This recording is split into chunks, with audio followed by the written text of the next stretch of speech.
Thank you, ma'am. Maybe Dennis could confirm if we have a quorum, so we may commence the meeting.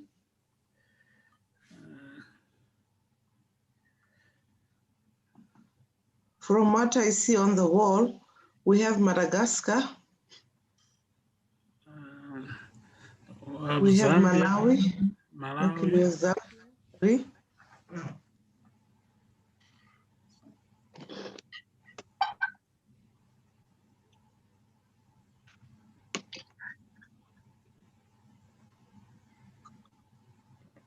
Botswana, Eswatini.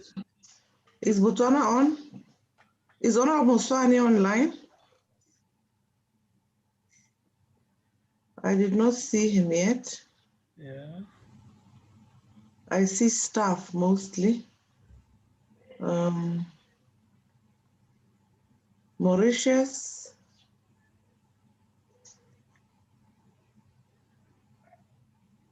Could you comment on the registrations? Zambia registered, Eswatini registered, Madagascar registered, Angola registered, Botswana also registered.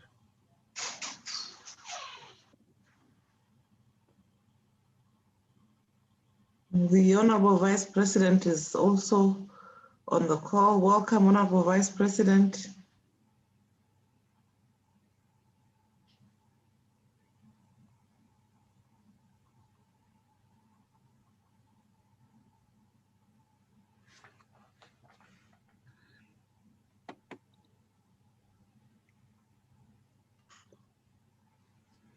Veronica.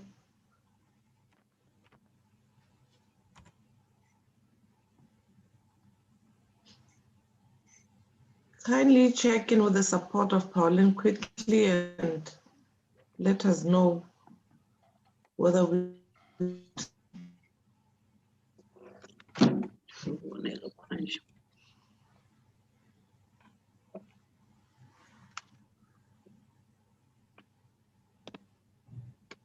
it may be helpful for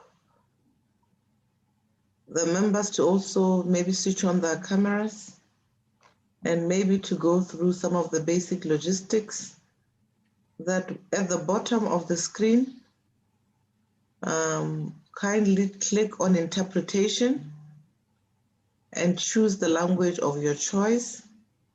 If it's English that you prefer, press English. If it's French that you prefer, press French or Portuguese. And this is a live recording on YouTube, and it will be later broadcasted on the channel for wider dissemination in South Africa, DSTV 408, if I'm not wrong. So honorable members, kindly assist us with switching on your cameras and indicating your presence. Thank you.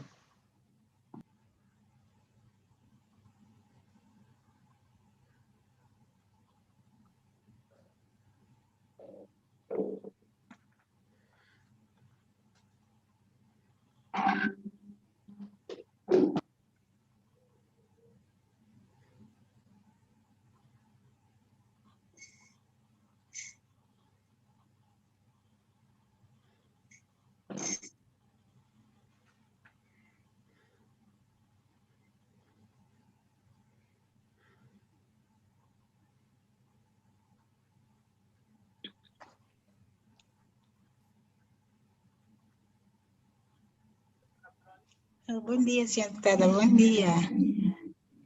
Está tudo bem com a senhora? Está tudo bem?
Hello?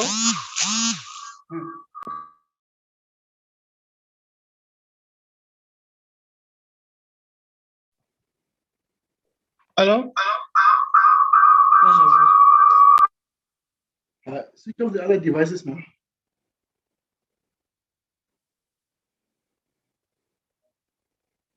Miss Beggars.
Honorable Chair,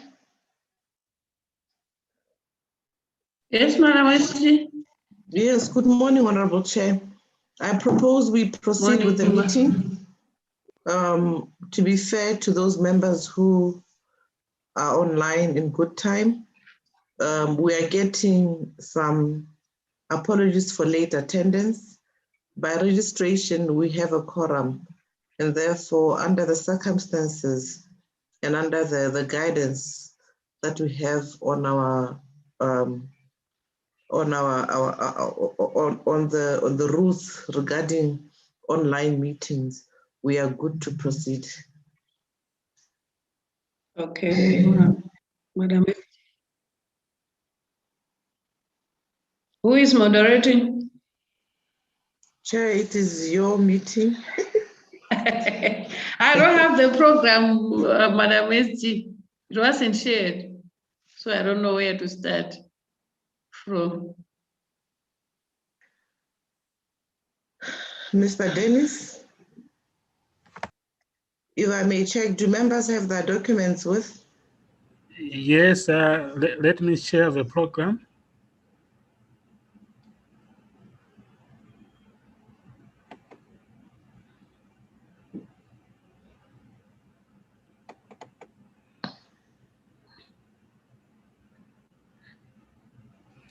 Honorable Chair, I've flagged up the program.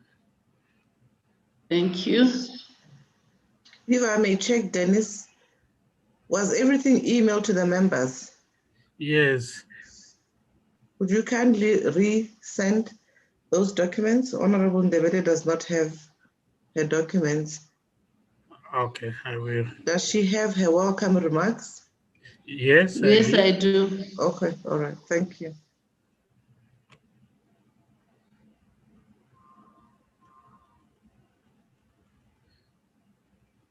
Honorable Chair, the program is as projected. We are now running behind time. The time now is 10:05. We are supposed to have dealt with the agenda and the minutes and matters arising from those previous minutes. We'll then have a break, I presume, and move on to a presentation on the progress of the implementation of the SRA. Shall kindly move your cursor of the SRA and HIV and governance project. We'll then have discussions. In that same presentation, we will receive input regarding finances and year 3 of the implementation of the project from the project accountant and the monitoring and evaluation specialist of the project. I thank you, Chair. If we may proceed. Thank you so much,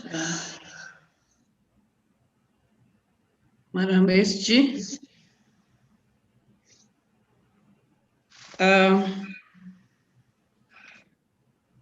Good morning, Madam SG and honored members, Secretariat. I'm ready with my opening remarks. Honored members, Ms. Poema Sekoma, the SADC PF Secretary General, and the Secretariat, it's a great honor for me to speak before you this morning. As you are aware, one of the guiding principles of the SADC Parliamentary Forum is to promote a culture of human rights within SADC, which includes the enjoyment of sexual and reproductive health and rights, SRHR, for all without discrimination. On the strength of this mandate, the SADC-PF, in collaboration with national parliaments, is implementing a 3-year project on SRHR, HIV and AIDS governance. Honored members, the activity period for the project is from 1st July 2019 to 30th June 2022, and 14 national parliaments are taking part in the implementation of the project. The HSDSP committee has a statutory mandate to oversee and provide leadership in the implementation of the project. It is against this background that this meeting has been organized so that the members are updated on implementation process of the project. Honourable members, during this meeting, the committee will also consider its annual work plan for the year 2021. You are all therefore requested to have a look at it and make contributions on how best the work plan can be effectively implemented. Honourable members, without wasting much of your time, let me welcome you all to the meeting and wishing you fruitful deliberations. Thank you all, honourable members.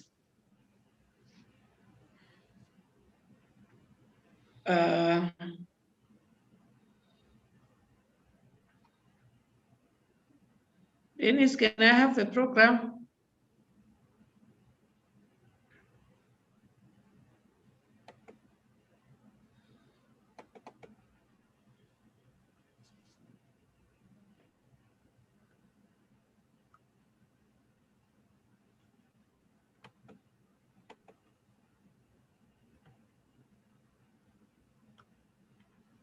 Thank you. Thank you, honourable members. We now move to adoption of draft agenda and program. Consideration and adoption of minutes of the HSDSP meeting held on 16th October 2020.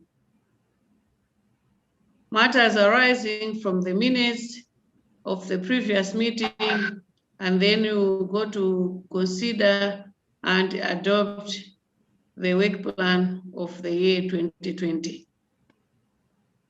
Honourable members, do we all have the minutes?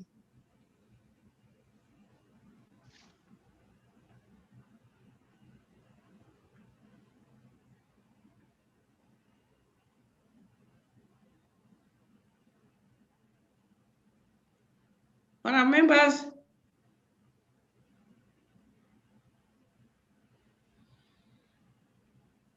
Madam SG?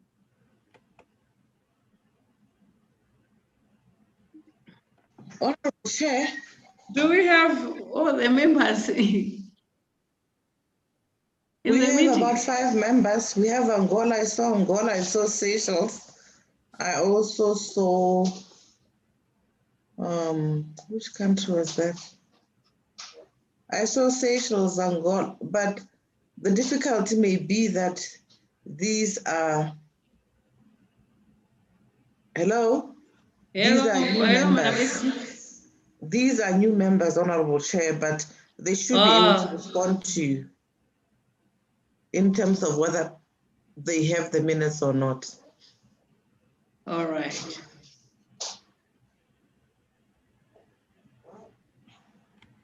Honorable members, do we have the documentation for the meeting?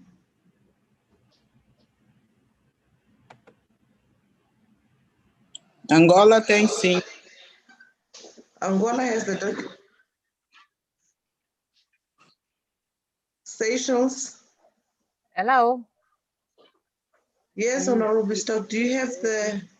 Good morning, SG. Good morning, Mrs. Chair. No, I don't have the documents. Probably we are new and we don't have the documents. Even yes, the documents were shared with the Parliament. Paulina, could you kindly confirm?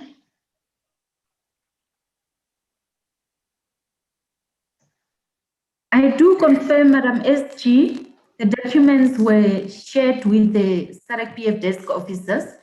So in case of Seychelles, they were shared with Jeline. Thanks.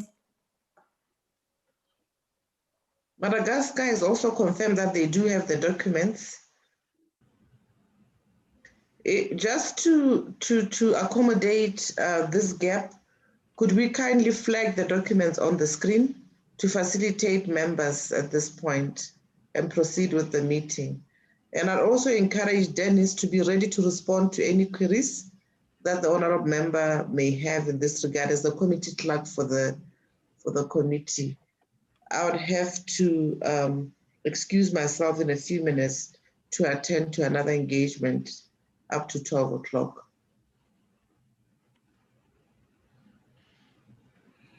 Thank you, Madam SG. Thank you for being with us. Madam Chair, those are the minutes of the previous meeting.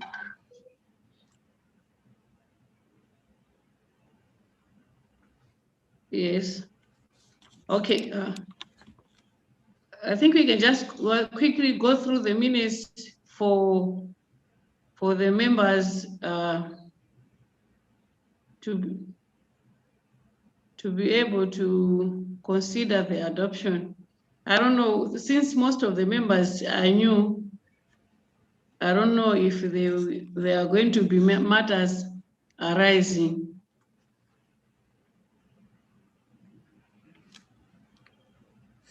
Honorable Chair, maybe we can go page by page. Yes, let's start. Honourable members, here are the minutes of the meeting of the SADC Parliamentary Forum Standing Committee on Human Social Development and Special Programs held virtually on Friday, 16th October 2020. Present, we have those 8 members. You can see if your name has been skipped, you can raise that. And then also apologies, we have those countries. Let's go, Dennis. Oh, okay. Agenda, credentials of delegates and apologies, welcome remarks by the chairperson, adoption of agenda, consideration of minutes from the previous meeting held at Southern Sun Hotel or Tambo International Airport, Johannesburg, South Africa, on 20th March 2020, ahead of the 47th Plenary Assembly session. Noting of the COVID guidelines released to nation parliaments and consideration on the adoptive strategy for the forum concerning the linkage between SR, HR, and COVID-19. Commemoration of the International Safe Abortion Day 2020, presentation on the socio-economic impact of COVID-19 on the SADC region. And then we had closing remarks.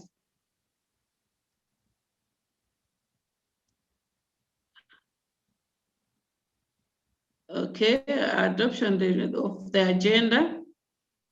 Credentials of delegates and apologies. Apologies were recorded from the National Assembly of Botswana, Namibia, Mauritius, Seychelles, and Tanzania. 8 out of the 15 member parliaments were present. Accordingly, the meeting was deemed to be proper constituted. Adoption of agenda. The draft agenda was adopted without amendments on a motion by Mozambique and seconded by Zimbabwe.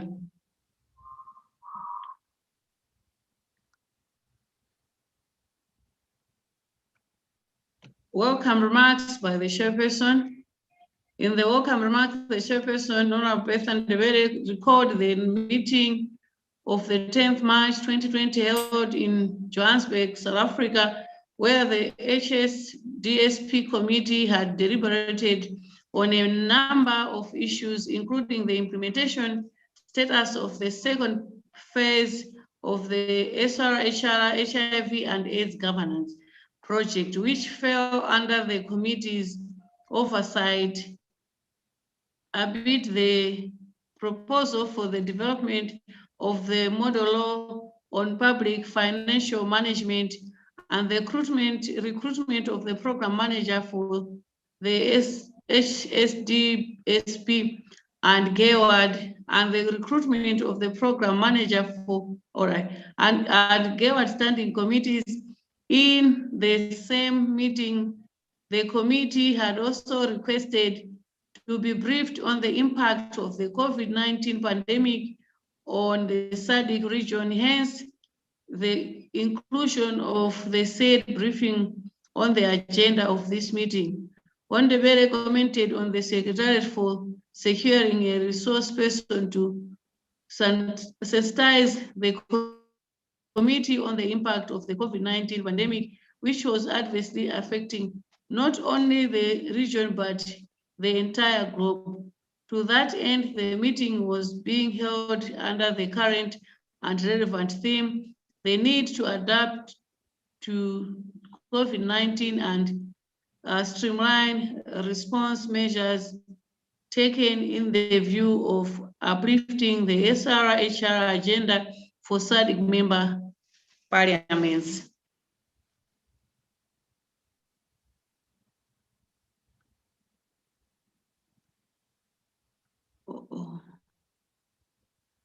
Wondebere noted that in the line with its vision of standing as the flag bearer of democratization and socio-economic development in the SADC region, the SADC-PF had proactively developed and released COVID-19 guidelines for national parliaments to assist them to respond to the pandemic in a harmonized, rights-based manner. The HSD-SP committee, as the committee directly responsible for championing human and social development issues at the forum, was thus duty bound to consider the guidelines as well as the adaptive strategies, and where necessary, provide direction in the implementation of the same, given the differential impact of COVID-19 on SRHR in the different member states. It was thus imperative that the members of the HSDSP committee be capacitated on the impact of the pandemic and possible response strategies, as this would enable them to spearhead debate at the forum and in their national parliaments. Consideration of minutes of the previous meeting held at Southern Sun Hotel Waratambo International Airport, Johannesburg, South Africa, on 10th March 2020, ahead of the 47th Plenary Assembly session. The committee considered the minutes of the previous meeting, and the following corrections were made. That on page 1, the name of one Makelepo be removed on the list of those absent with apologies. That on page 5, item 5.1, first sentence, the word including be replaced with namely.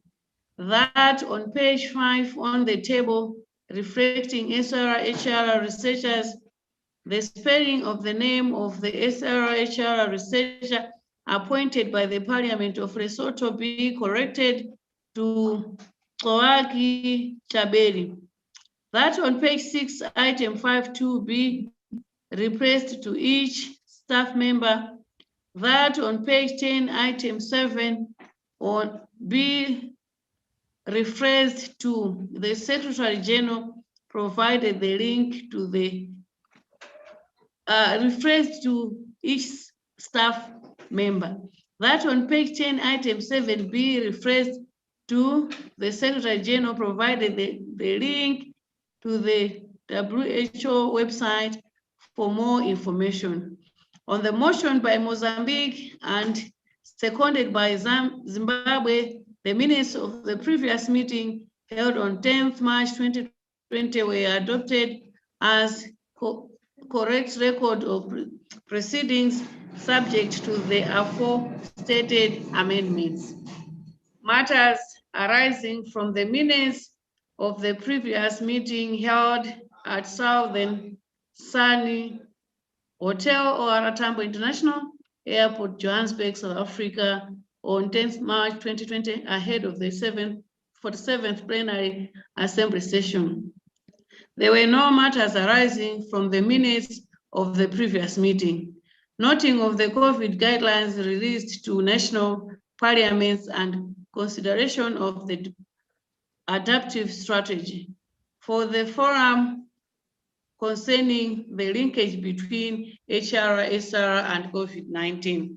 The Secretary General briefed the meeting that in line with the forum's vision of being the flag bearer of democratization and socioeconomic development in the SADC region, it was imperative for member parliaments and members of the SADC PF to keep abreast with contemporary developmental issues, including strategies to counter and adapt to the COVID-19 pandemic, which had been declared disease of international public health concern by the World Health Organization. To that end, the SADC PF had come up with the guidelines for national parliaments to address the COVID-19 outbreak.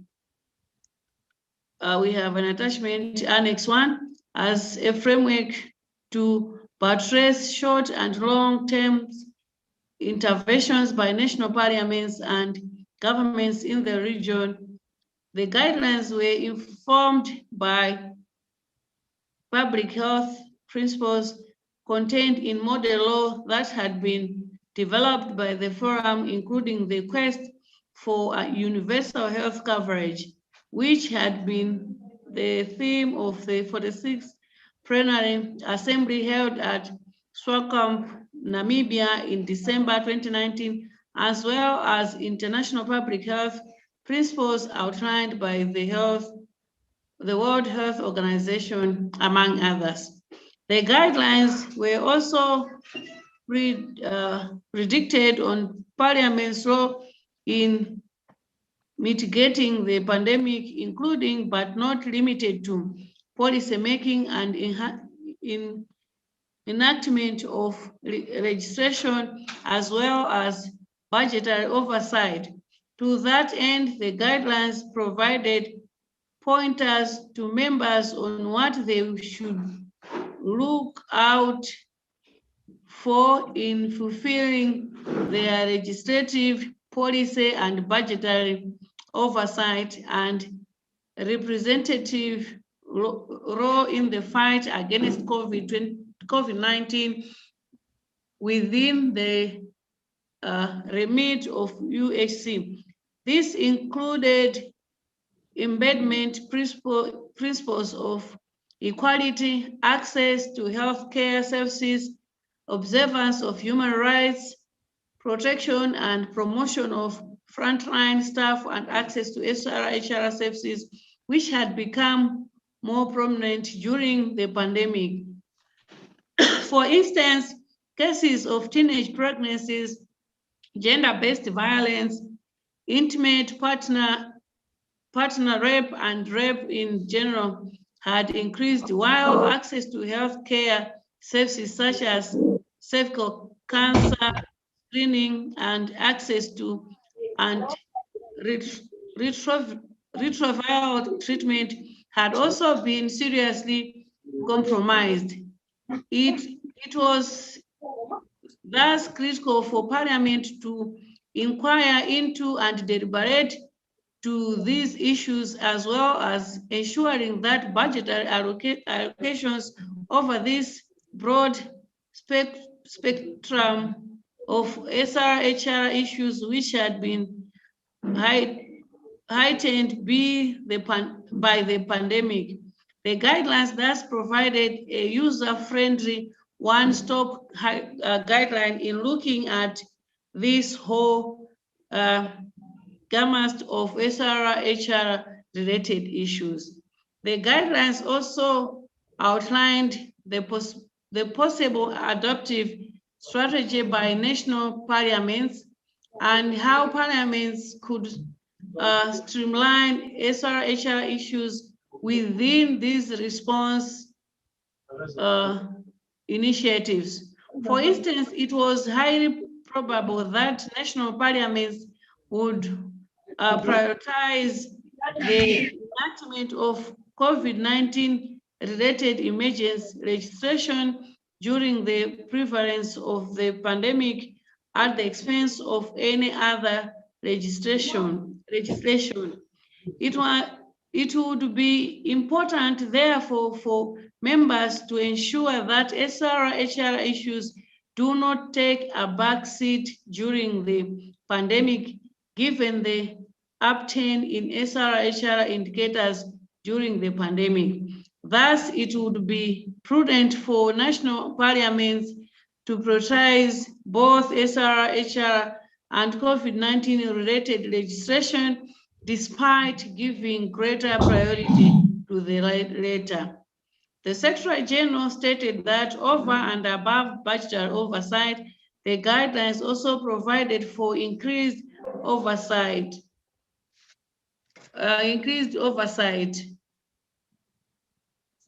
Sorry for that.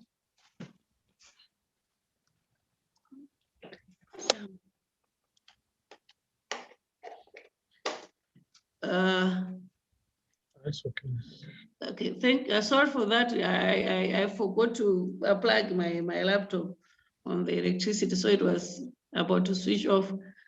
Sorry, me not remembered. The Secretary General stated that over and above budgetary oversight, the guidelines also provided for increased oversight on institutions and agencies of the state during the pandemic.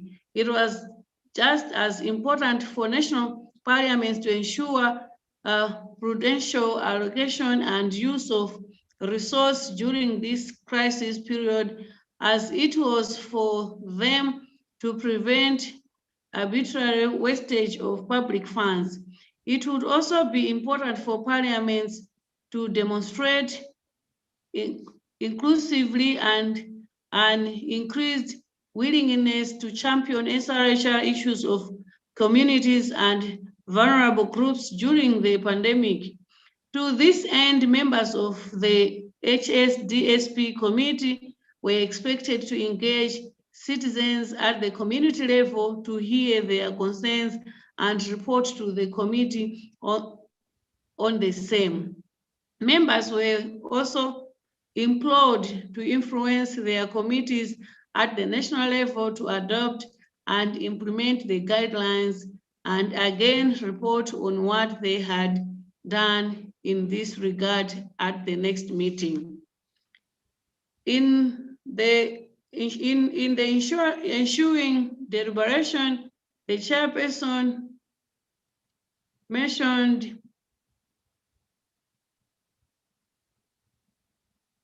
in the ensuing deliberation, the chairperson underscored the importance of the guidelines, particularly their insistence on members keeping tabs on HR/SR issues during the pandemic. Ondebele confirmed that indeed teenage pregnancies had gone up exponentially in Malawi, with the Ministry of Health confirming that the rate of teenage pregnancy had risen from 29% to 35% since March 2020. To that end, it was imperative for members of the HSDSP committee to internalize the guidelines and to the adoptive strategies and champion them in their respective national parliaments. Commemoration of the International Safe Abortion Day 2020.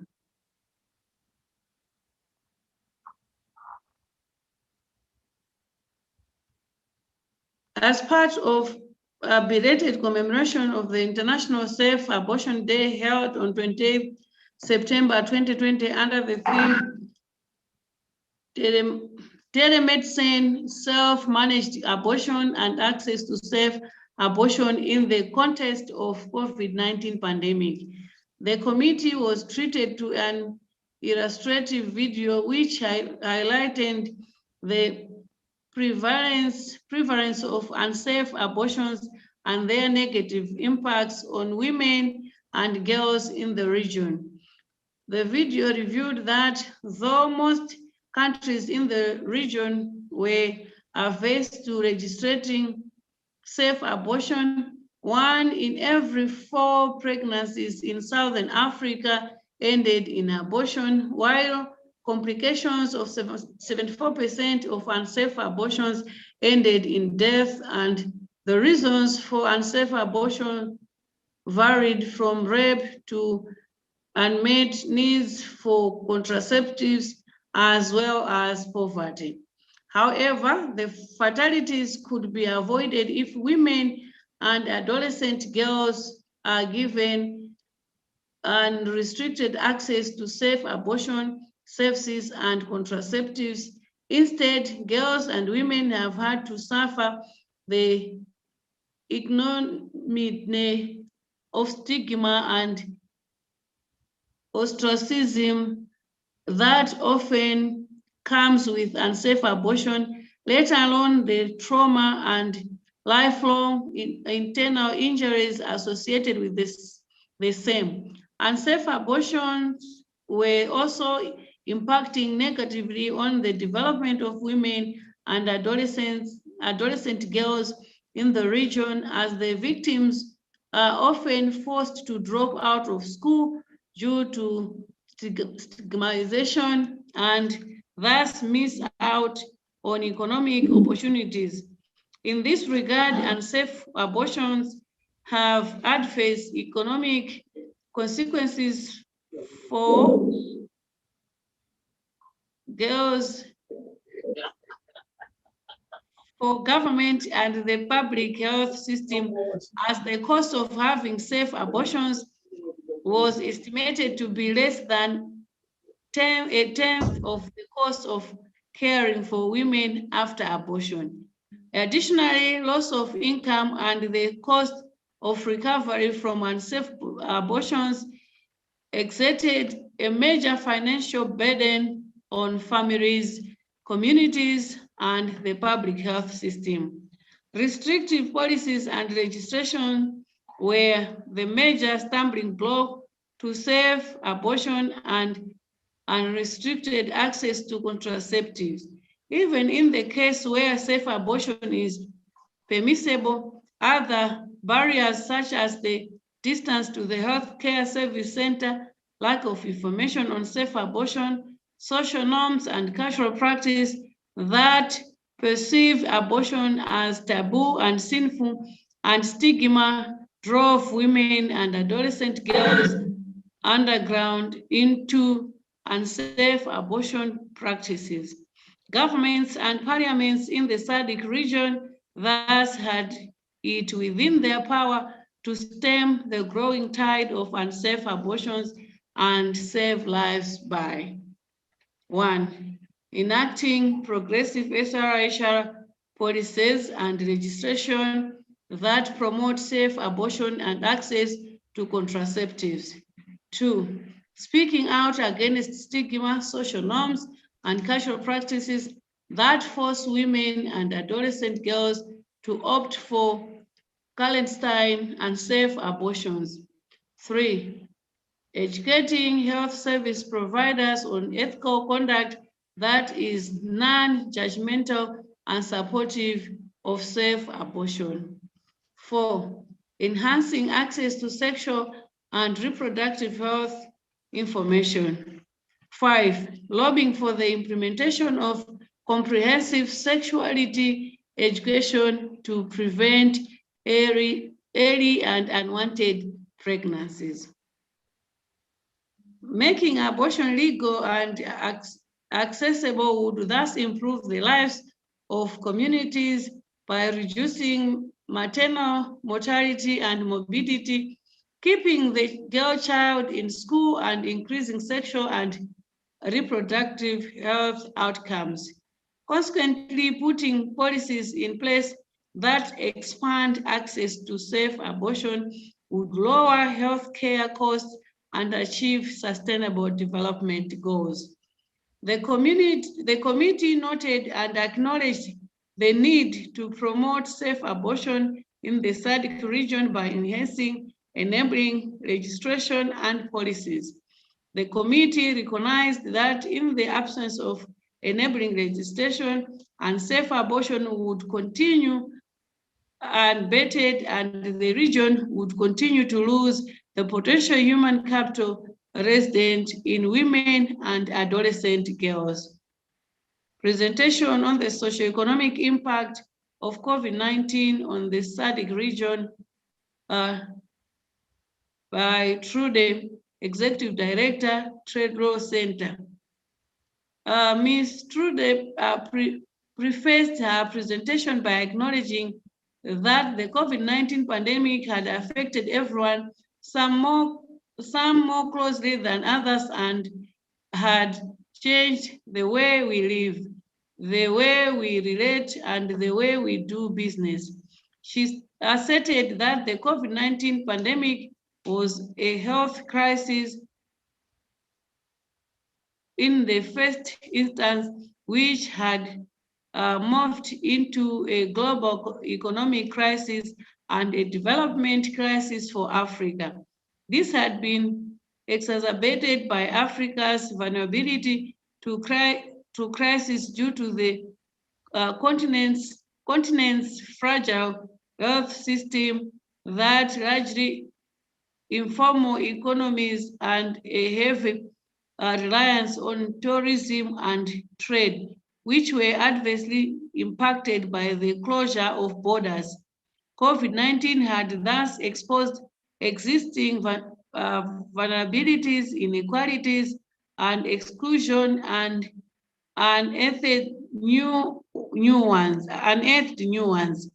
The pandemic had brought to the fore the need for Africa and the region to review its national region and continental development priorities, as well as the importance of regional integration, regional cooperation, and collaborative regional responses in addressing the COVID-19 pandemic and any other crisis that may arise in future.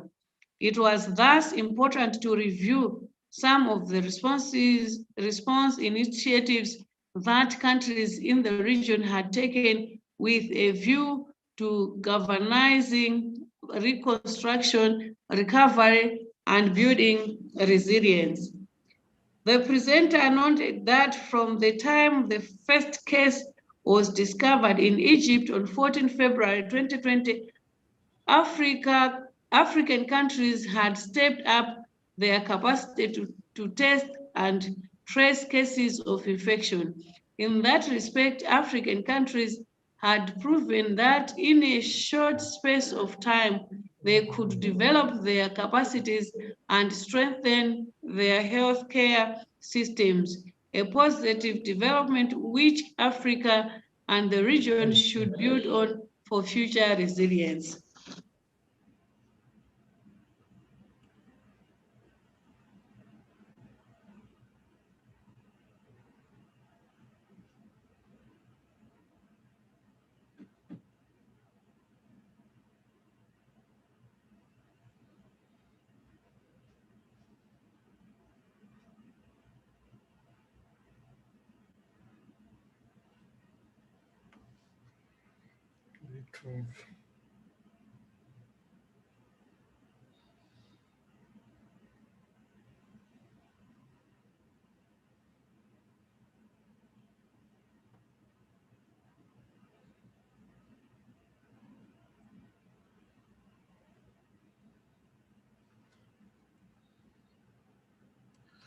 Honorable Chair,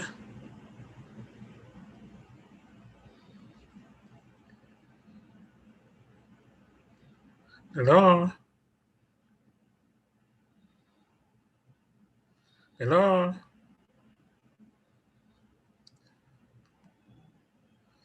Mr. Ronald.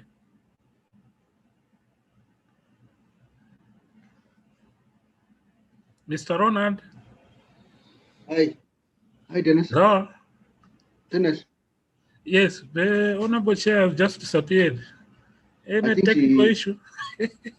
I think it's a technical issue on her part. Ah, okay.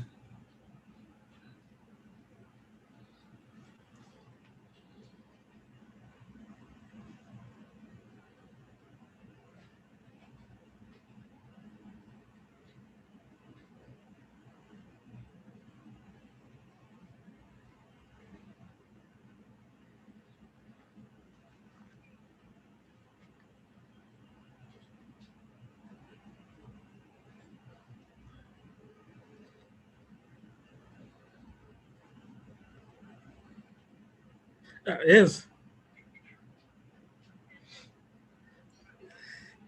Yeah, yeah. Oh. Okay. So I can proceed.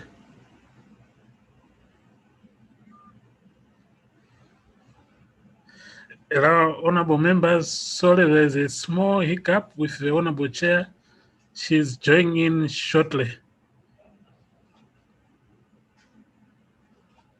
Hello?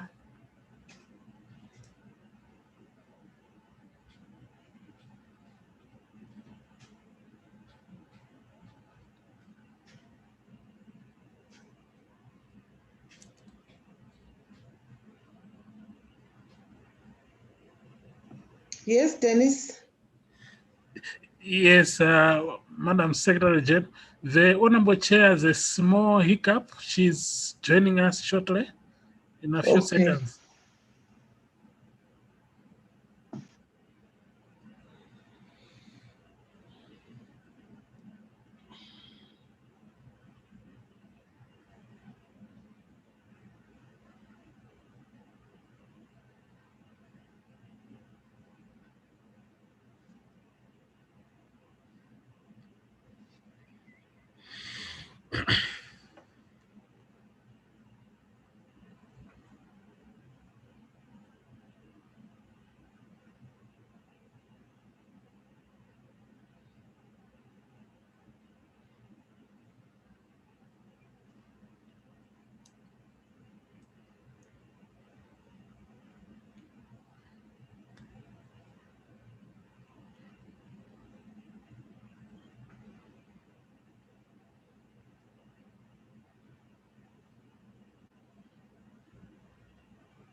Maybe at the meantime, I'll proceed reading out the minutes. The chair will join us at some point in time. Is that allowed, honorable members?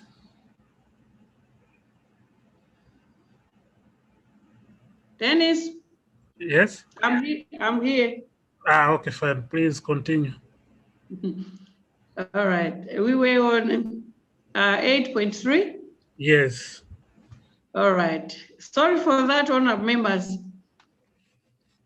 8.3, in terms of national emergency response measures, the presenter noted that most countries, I think we were, okay, most countries either declared the pandemic as state of emergency or national disaster, both of which are governed by national constitutions and are subject to parliamentary oversight.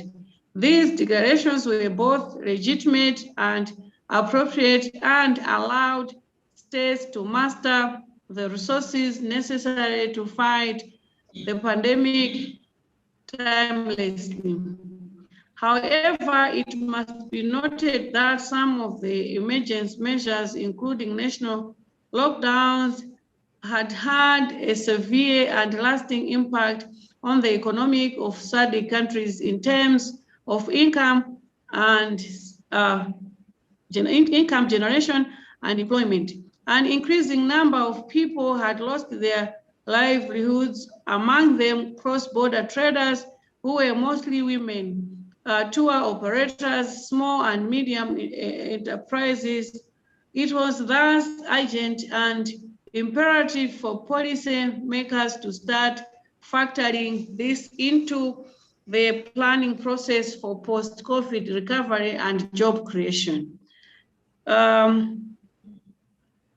The presenter also reminded the committee that the rule of law is not suspended during states of emergency national disasters. It was therefore the role of Parliament to ensure that the rule of law is observed and further that the measures adopted are legitimate and appropriate within the ambit of state of emergency. The presenter highlighted that national emergency measures do not only impact on the national territory, but can go further to adversely affect neighboring countries. For instance, the closure of border has an immediate impact on neighboring countries, particularly in view of the configuration of the SADC region, which has a number of landlocked countries. This impacts on trade routes and renders access to food supplies difficult, thus making food security a major concern. Access to medical requirements and personal protective equipment was also disturbed by the closure of borders. Additionally, international agreements, among them Article 9 of the SADC Protocol on Trade, allow for exceptions during states of emergency and enable countries to place restrictions on exports while allowing imports by, for example, lowering import duty on certain goods. However, when governments entertain these measures, they recognize the impact that it will have, but the measures are adopted to protect the interests of their citizens, even if they have an impact beyond their national jurisdiction or boundaries. Thus, the pandemic also affected trading across borders. On a positive note, the COVID-19 pandemic had enhanced the use of information and communication technology. The presenter noted that some countries had begun accepting e-certificates of origin in payments, e-certificates for standards, and communicating digitally to expedite decisions and facilitate trade. The lesson to be learned was that if digital trade solutions work in the region during the time of the pandemic, then there was need to seriously consider adopting them post-COVID, as they bring significant cost and time savings and reduce the transaction cost of doing business with disproportionately impacts SMEs. However, the region must remain wary that digital trade is contingent upon network connectivity and energy security, which the region has to improve. Conversely, the coronavirus had exposed Africa and the region's vulnerability. The presenter pointed out that Africa as a continent is home to 33 of the world's 47 least developed countries. Of those 43, 14 are landlocked, which brings its own challenges, while some are also small island countries, which brings additional challenges. To this end, the budgets of the majority of national nations had been stretched to the limit in attempting to mitigate the pandemic, leaving them largely dependent on external support. While this support would only worsen the national debt post-COVID-19, this would have a bearing on reconstruction and recovery efforts.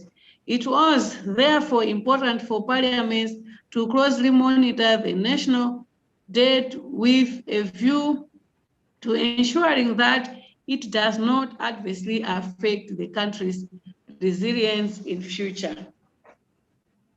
The presenter also flagged the strain that had been placed by the COVID-19 pandemic on diaspora remittances as one of the economic effects of the pandemic.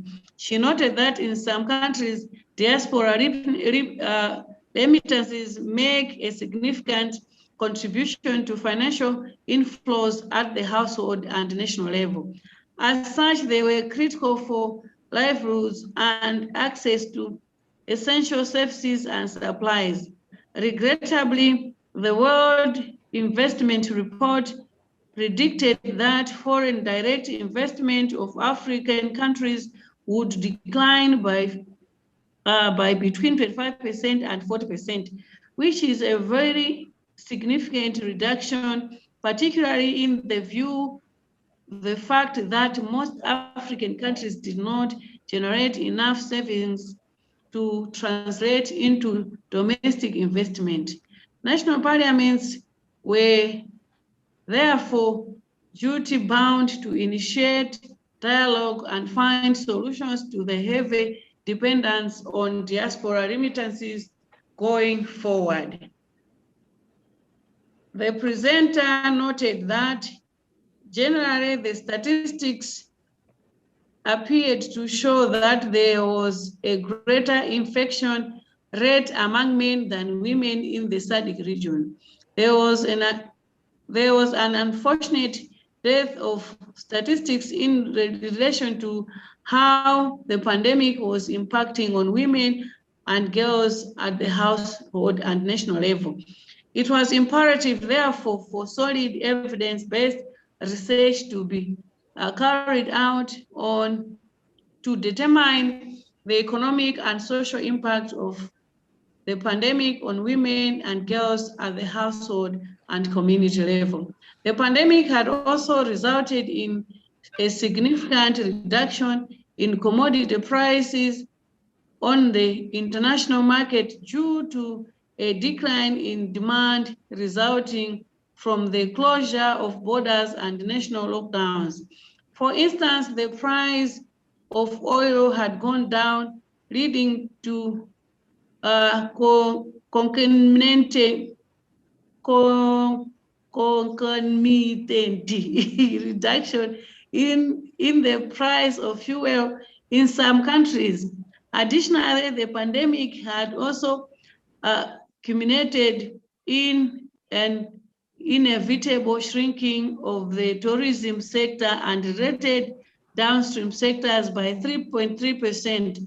The region's recovery was thus inextricably tied to the recovery of the global economy.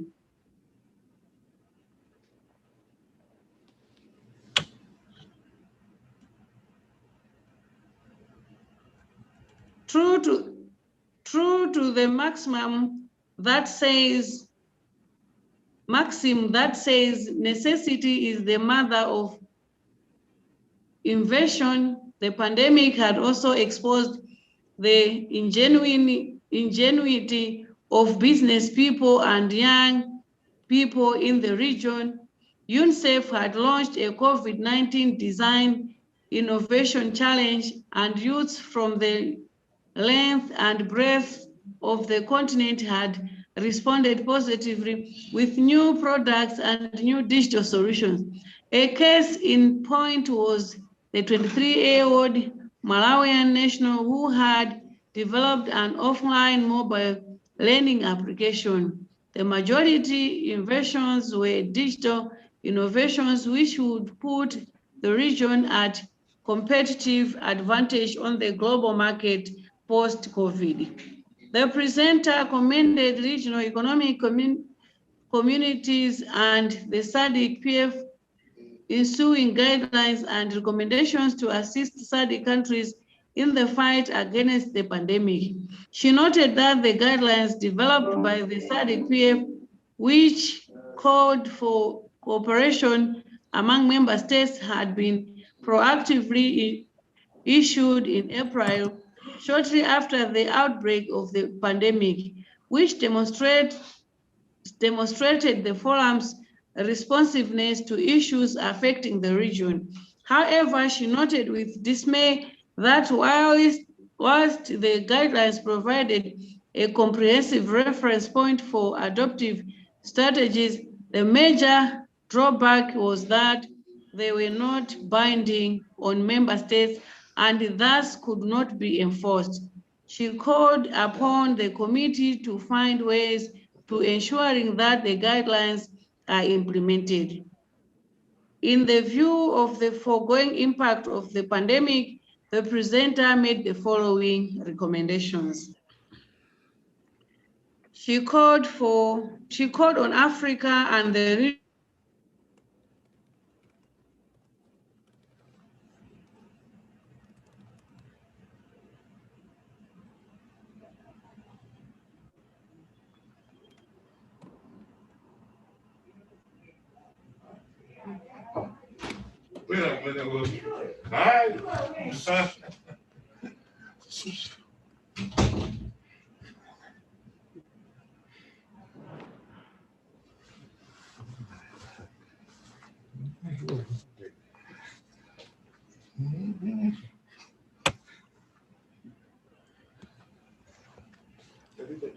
Honorable Chair.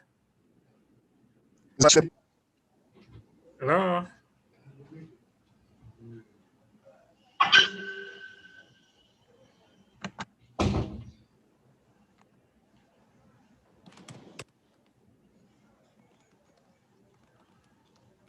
Mr. Ronald.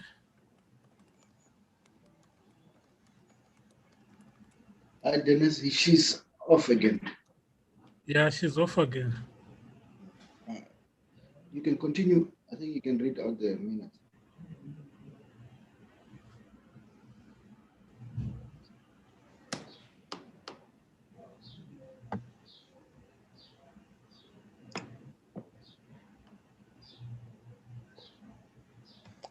Hello, Dennis.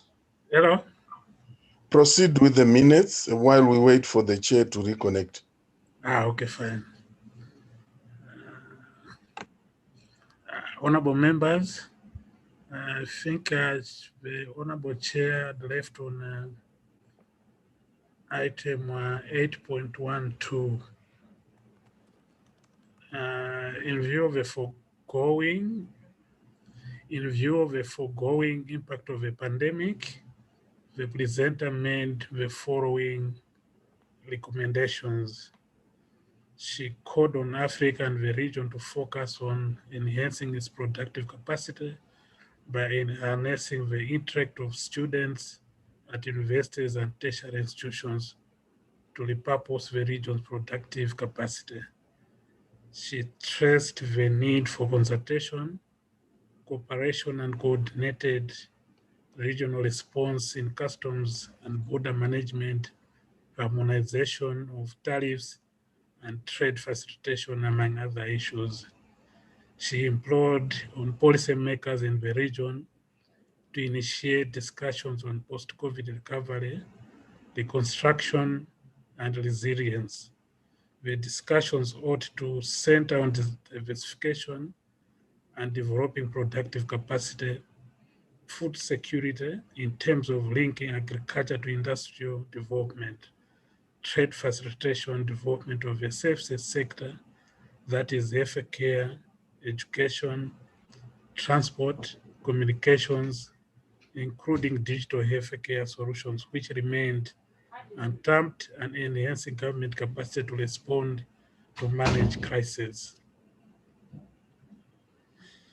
In the ensuing deliberation, the chairperson expresses the committee's appreciation to Ms. Trude for informative, eye-opening presentation. The chairperson considered that indeed COVID-19 pandemic had thrown the spotlight on the need for SADC countries to work together in fighting the pandemic, following the realization that what affected one country was likely to affect its neighbors. To that end, the committee undertook to use the presentation as an informative baseline in lobbying for the implementation of the guidelines. Item 9.0, concluding remarks. In her concluding remarks, the chairperson thanked the Secretariat for laying the groundwork for a successful meeting. She also reiterated the committee's appreciation to Ms. Yesenberg for taking her time off her busy schedule to deliver an enriching and mutually edifying presentation. She averred that the information May had given would allow the committee members to make evidence-based interventions during deliberation in their national parliaments and at the forum. Item 10.0, any other business? There being no further business to transact, the meeting adjourned at 12 hours. This was the reading of the minutes of the previous meeting. At this point in time, honorable members, we may proceed into matters arising. I will again flag each and every page, and the members will proceed into highlighting what, in terms of the matters arising.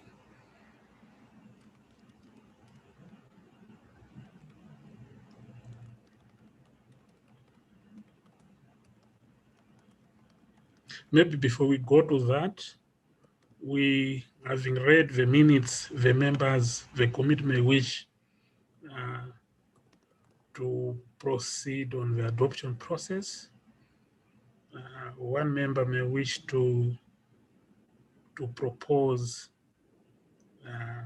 for adoption, and then the other may wish to second. Honorable members. Yes. Good morning. Hello. Hello. Hello. Yes, honorable. Hello. Yes. Good morning. I propose for the adoption of the minutes from Honorable Bistoke Seychelles. Thank you. Thank you, Honorable Ross. Any seconder?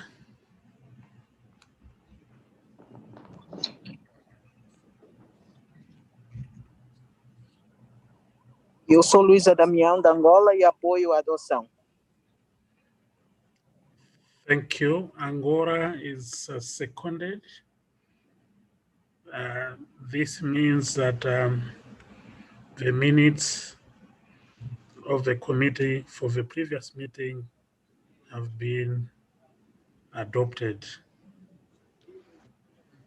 Point of order, Dennis. So Yes. if the chair is not yet back, you will have to have the vice chairperson or a member of the committee to proceed to preside over the proceedings.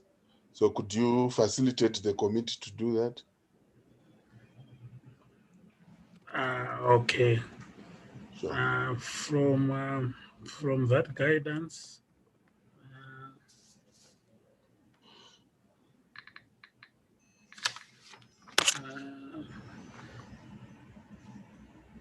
it appears the honorable vice chairperson is not also around.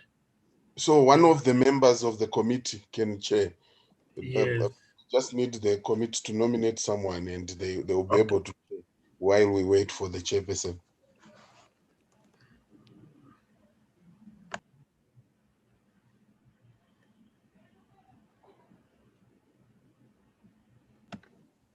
Okay, at this point in time,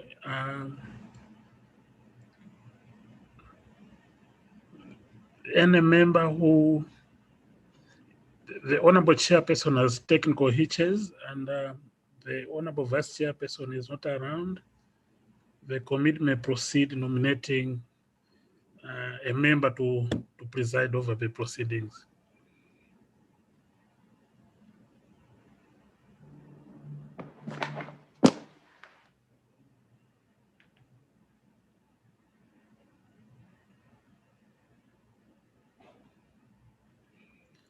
Maybe the honorable member from Seychelles, you may take up the floor.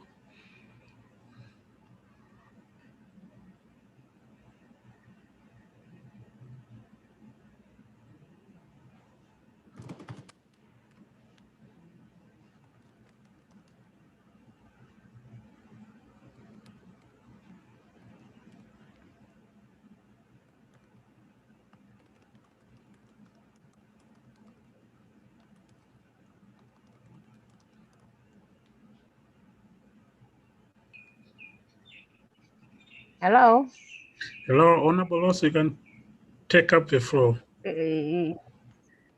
Please, probably since I'm new into this domain, probably it will best to have somebody else who was there. I mean, prior to 2021, a much elder person. Okay, thank you.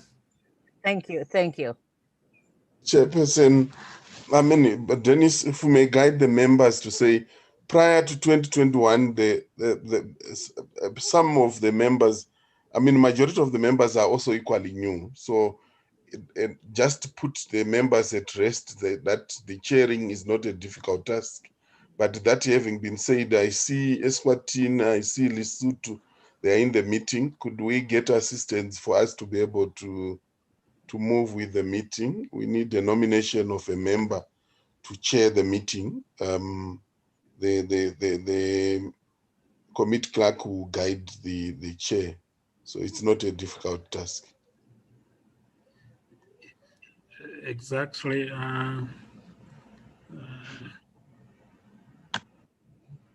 With that guidance,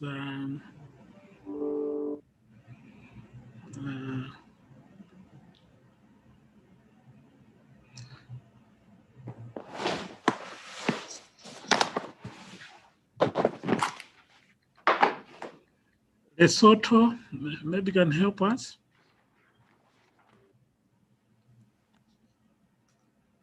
Honorable Potts from Lesotho, are you in?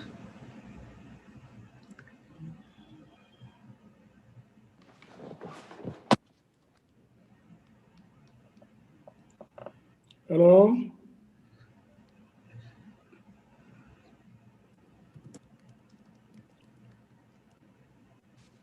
Hello? Yes, Hello? yes, Honorable. Honorable Mosito from Lesotho.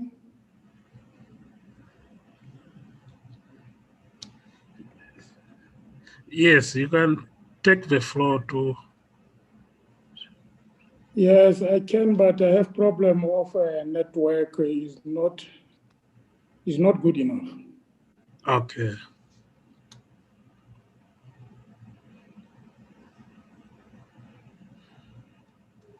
You get my point, sir? Yes, yeah. It's quite in order.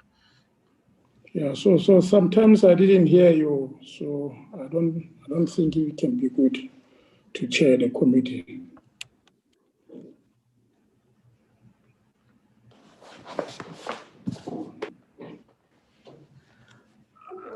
Seychelles. Still coming back to you.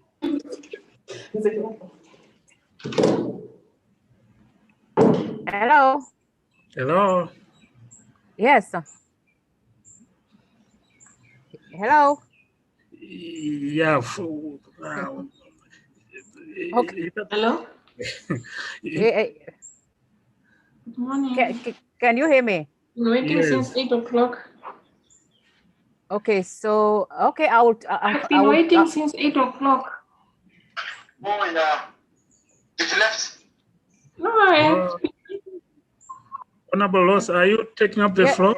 Okay, I will take the floor. I will try my level best, but I will need your help definitely. Thank you. Yeah, you can proceed. Can proceed anyway. We've adopted the program, and can we move on to the next item on our agenda, which is a presentation on the progress, like the implementation of. Yes. Honorable, the next item is matters arising. Oh, okay. Can you put it on the because probably I have the wrong minutes. Can you flag it, please? Yes, we'll go by page, and then. All right, that would be great. Members might wish to flag out the issues, especially those who were present. All right, the good meeting. Yeah, just flag the matters arising.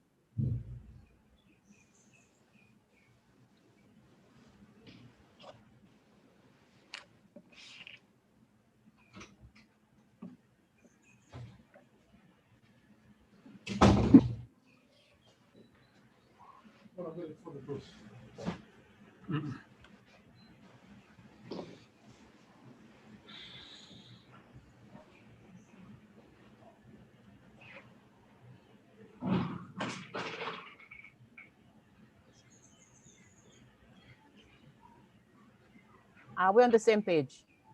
Yeah, we're on page 2. Okay, now we are on page 2. Well, we've sort of, I'm going back to the minutes. No, we've adopted the minutes already. Yes. Chair, a bit of procedural guidance. Yeah. Firstly, shall we proceed item by item, because the minutes could be in different pages in the different languages. Secondly, we are considering matters arising from the minutes. That's why we are going back to the minutes. If there are any matters arising, so if you go section by section, everyone will be able to follow and raise any matters arising from the minutes. From the minutes. Sure. Thank you. Well, we are on page 2, that is number 3. The welcoming remarks. I think we can sort of move ahead with that one, right? Sure. Are we following? Yeah, can we go to the next item? That is 4, number 4, consideration of minutes of previous meetings held. And I think the corrections have been done. The minutes that was held on the 10th of March. I think we can move ahead, right? Number 5, matters arising from the minutes. Number 6, noting of COVID-19 guidelines, which we sort of went through with the chair.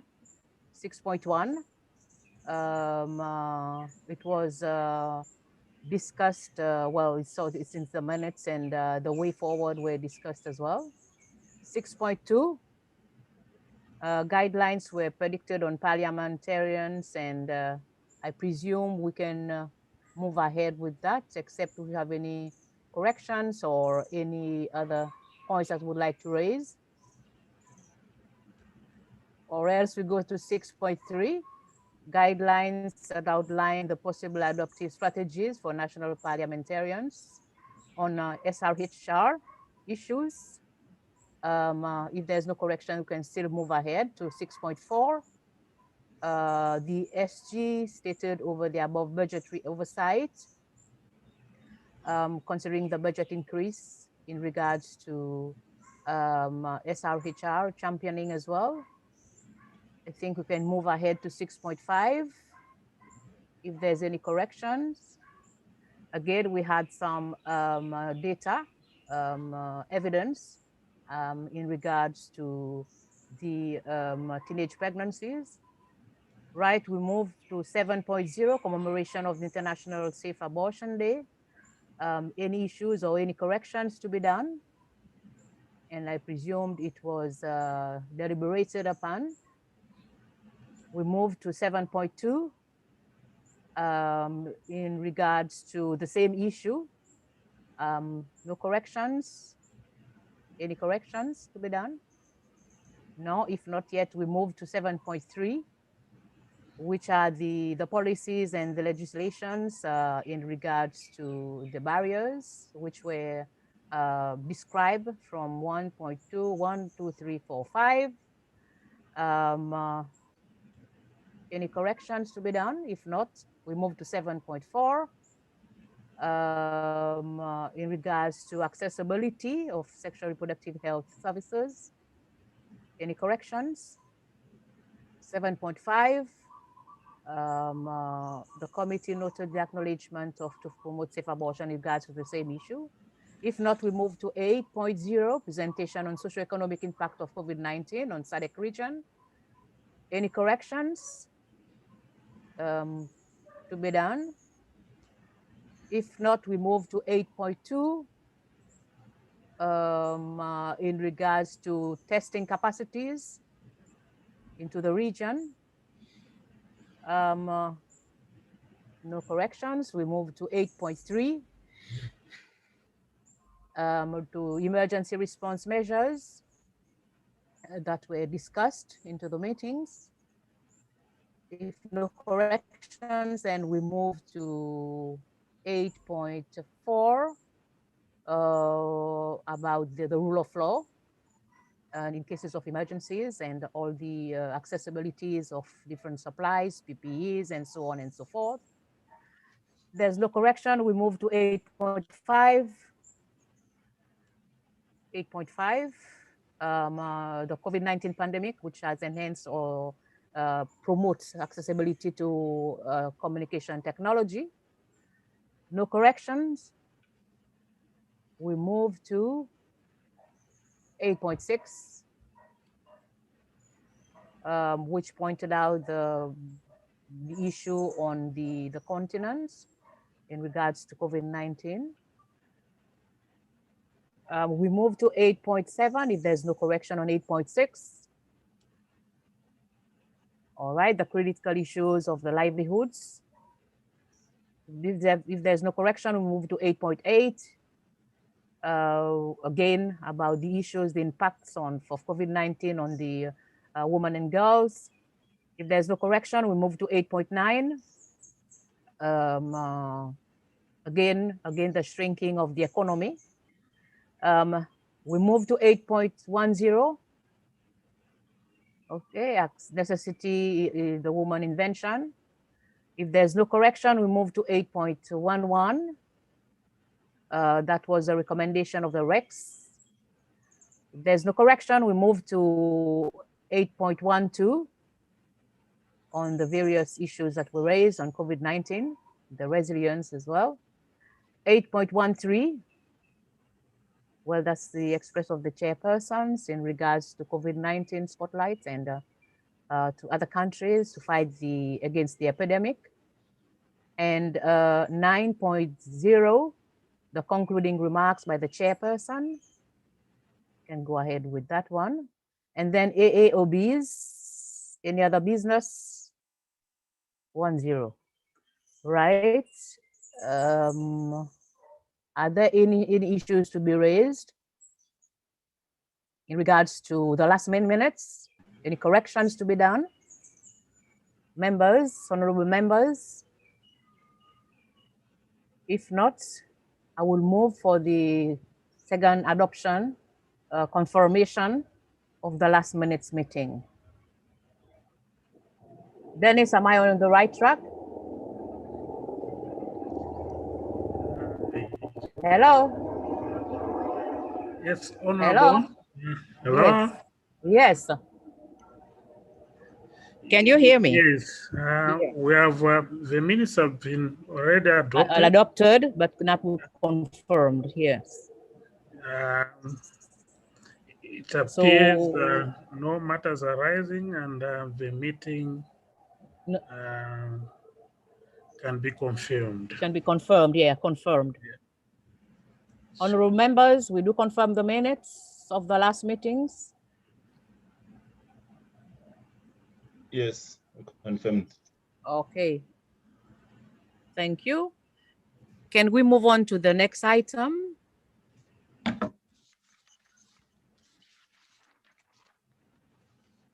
Dennis, can you hear me?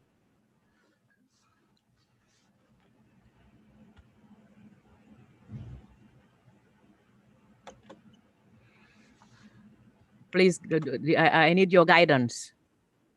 Yes, the next item is the committee has to note the work plan, which was actually prepared. Yeah, you have the agenda,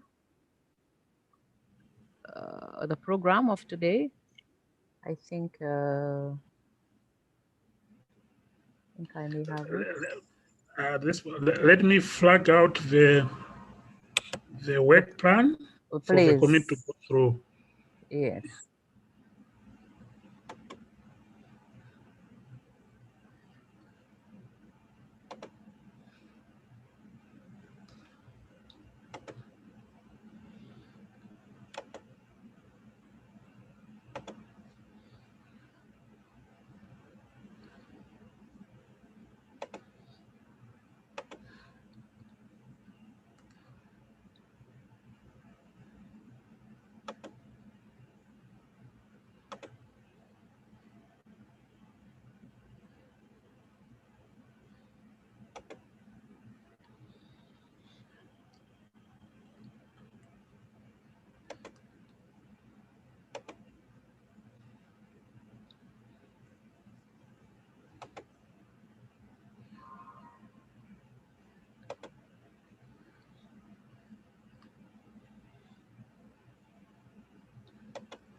Hello, Dennis. Hello. Dennis, are you there? Hi, Dennis.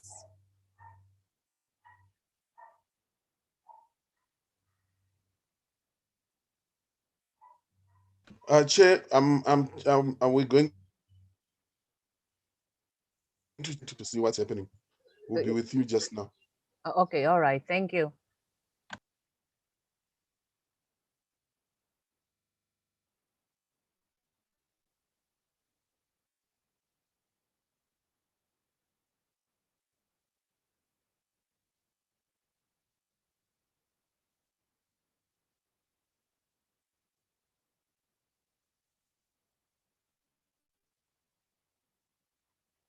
Okay, now we have the work plan. Hello.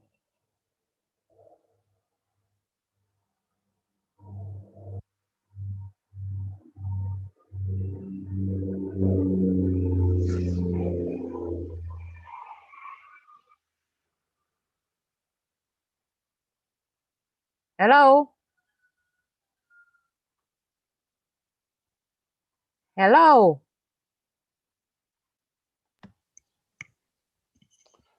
Chair, we're still trying to check with Dennis. All right.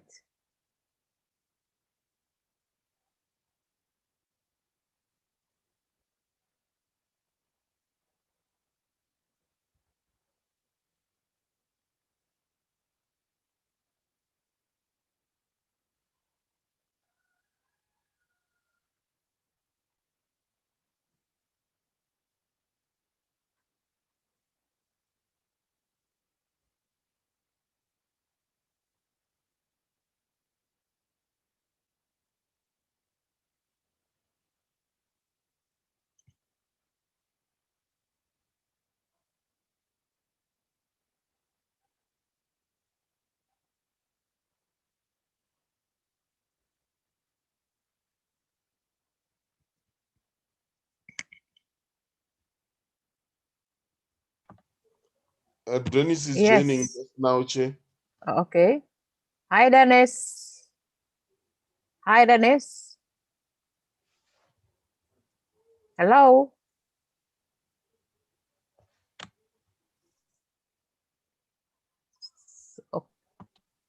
So, IT, Dennis is muted. Oh.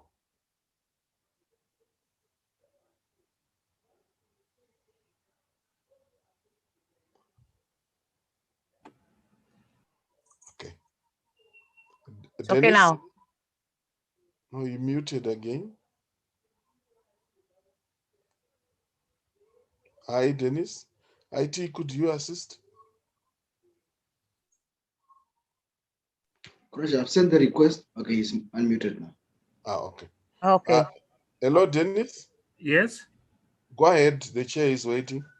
Okay. Honorable members, I just want to present you quickly in terms of the work plan which was formulated for you to note. And Yes. in terms of for those members who have just actually joined the committee, in terms of the mandate of the committees, actually from the strategic plan, the forum has a strategic plan from 2019 to 2023. There is also a constitution. We also have the rules of procedure and the plenary resolutions as well as the committee resolution. So briefly, the committee draws its mandate from the following sources. In terms of the program, in terms of the goal of the committees, to mainly the committee deals with issues of human and social development pertaining to health. Hello? Yes, yes, I'm hearing. Yes, I'm listening. Hello? Yes, yes. In terms of the program goal, it's looking at issues of HIV/AIDS, human resources development, education, professional training, employment, science and technology. So basically, the committee, these are the areas of, in terms of the program goal. Okay. In terms of the strategic focus, the committee mainly deals with issues of human and social development, as well as special programs. If you go to the objectives, basically the objective of the committee is to enhance the role of the forum in the fight against SRH infringements, HIV/AIDS, and protection of key populations through parliamentary perspective. And two activities were actually lined up under this strategic objective to hold a dialogue meeting on key issues pertaining to vulnerable groups, and also to dialogue on emerging issues pertaining to human trafficking in the light of COVID pandemic. All right. If we go to strategic objective 2, Number 2, which is to enhance cross-training initiatives for HRCNTSP committee and other standing committees and partners of the forum. In terms of activities, we lined up an activity to do with a joint session in collaboration or in conjunction with other committees of the forum. Dennis, the timeline for this strategic objectives. The timeline.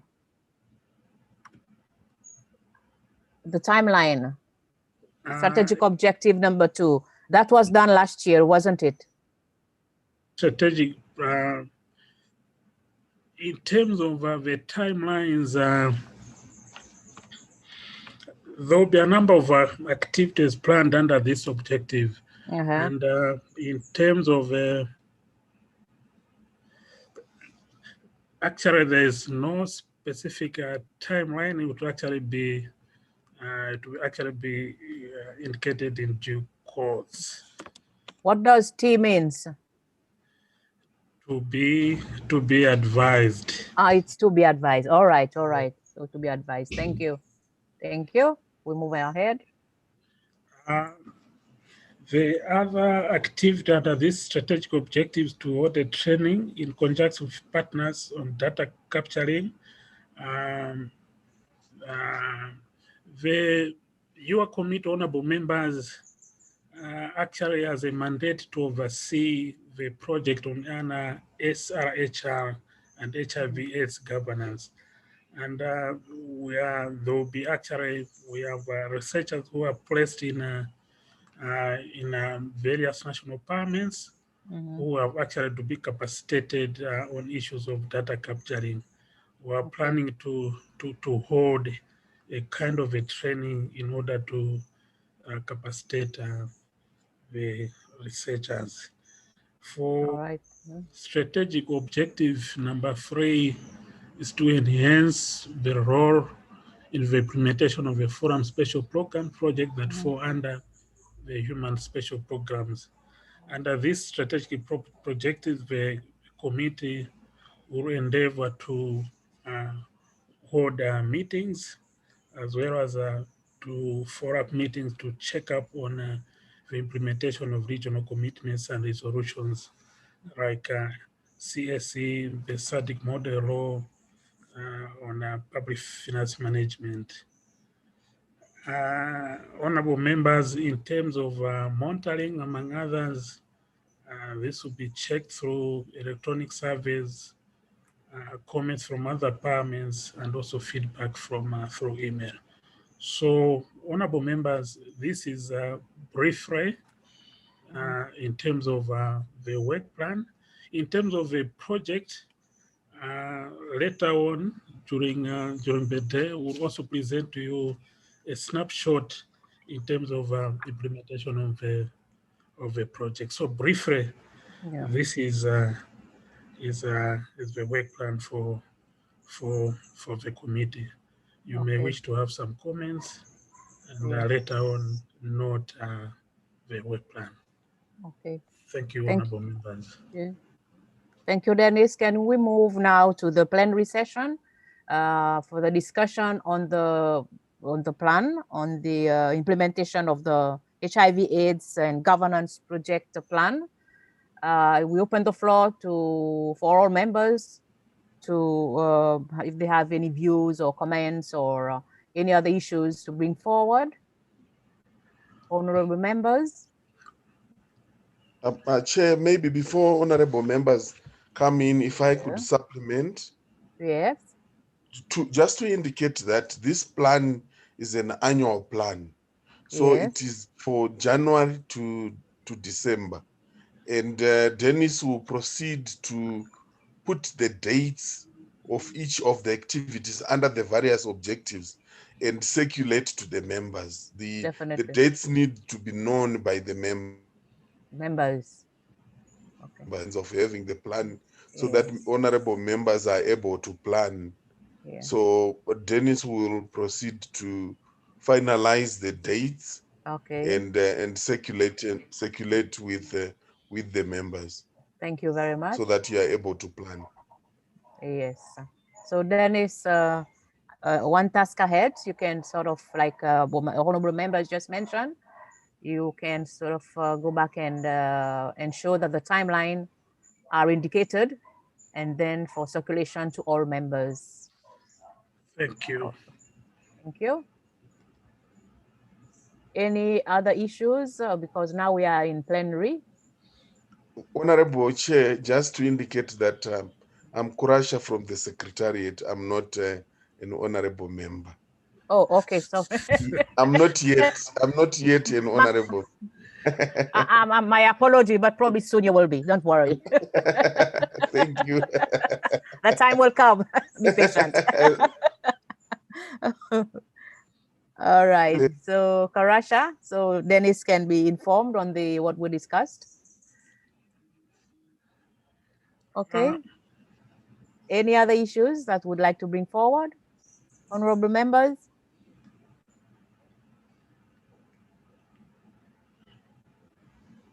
Honorable members?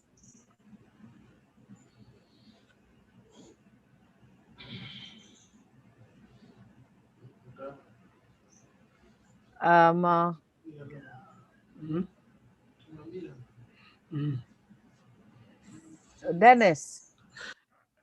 Hello, honorable. I think we can adopt the plan, but it has to be amended with the time frame. Yes. So, honorable members, can we adopt the plan, the strategic plan, well, with the logical framework, but it has to be amended to ensure that all the time frames are inclusive and then circulated to all members.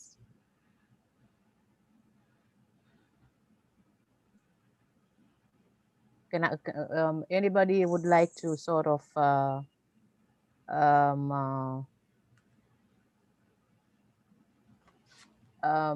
well, not second, but at least to raise a point of order so that we can adopt the plan of 2021, work plan for 2021.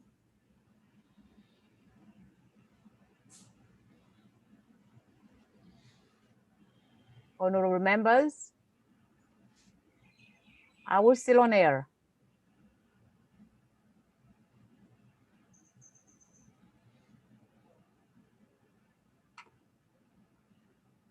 Hello? Hello, Honorable Chair. Yes. Msito from Lesotho. I so move that the plan be adopted by the committee. Thank you very much. Any secondments? Any secondments from other honorable members? Yes, seconded. Seconded. Thank you so much. So now can we move to, the plan has been adopted, but it has to be amended as we discussed. Can we move to the next item, which is the any other business? Any other business? Honorable members? Honorable Chair. Yes, Dennis? We are on where? We have considered the plan, and we Yes. need to have maybe a break. From there, we will proceed to have a brief Okay. presentation of the project, and then we proceed to the wrap-up session. All Maybe right. we can have a 20 minutes break, and then we come back to wrap Okay, up. thank you very much. So, honorable members, can we have a break? Or and then we come back to wrap up. Probably that by that time the chair will be back. Thank you very much. Thank you, Dennis, for your guidance. So Thank we you, come the at 12. Secretariat. We At come 12 at exactly. 12. Guide me, 12. All right, 20 minutes break. Thank you very much. So we'll break for now, and then we'll resume at 12. Honorable members, thank you very much. Thank you, the Secretariat.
Hello. Hello. Hello. Hello. Welcome back, honorable members. Thank you.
Bonjour, Madame le secrétaire général.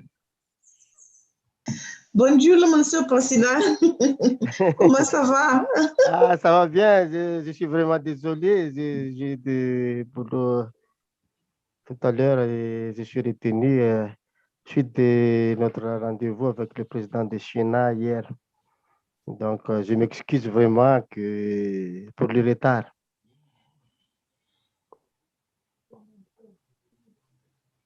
Thank you very much. We appreciate that you came.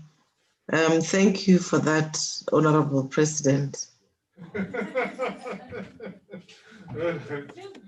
Crois-moi que je ne serai pas en retard pour le 27 et 28. Je serai à temps.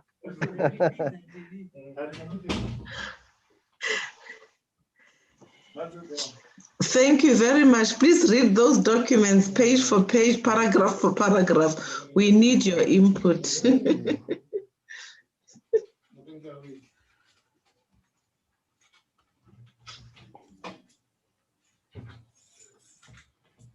Ok, t'inquiète pas. On va travailler ensemble et je crois que nous allons réussir notre meeting.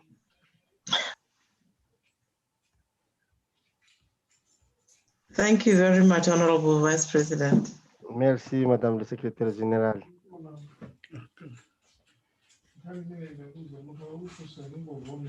Merci.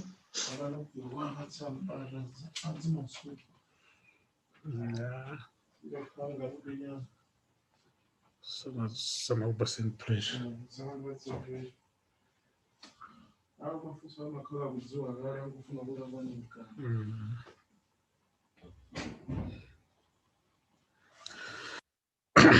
Honorable members. Hello.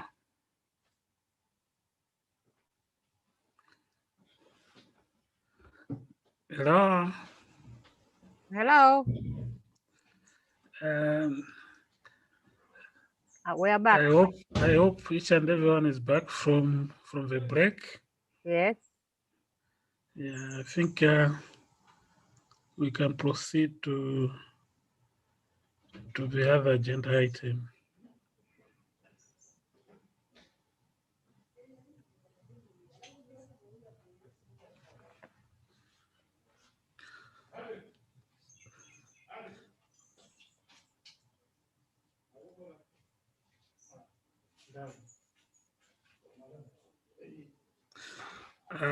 Honorable members, Madam SG. Thank you.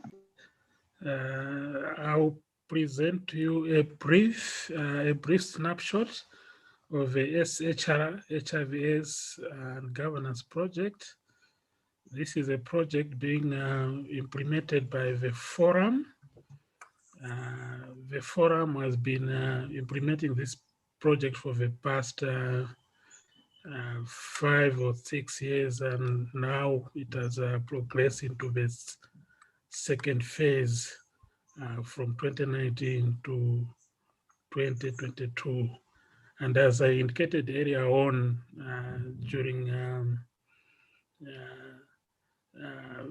during the time the committee was considering its minutes, you have actually the mandate, the committee has a mandate to oversee and provide leadership in terms of implementation of this particular project. So just briefly, just to refresh the members in terms of the vision, the goal and objectives of the project.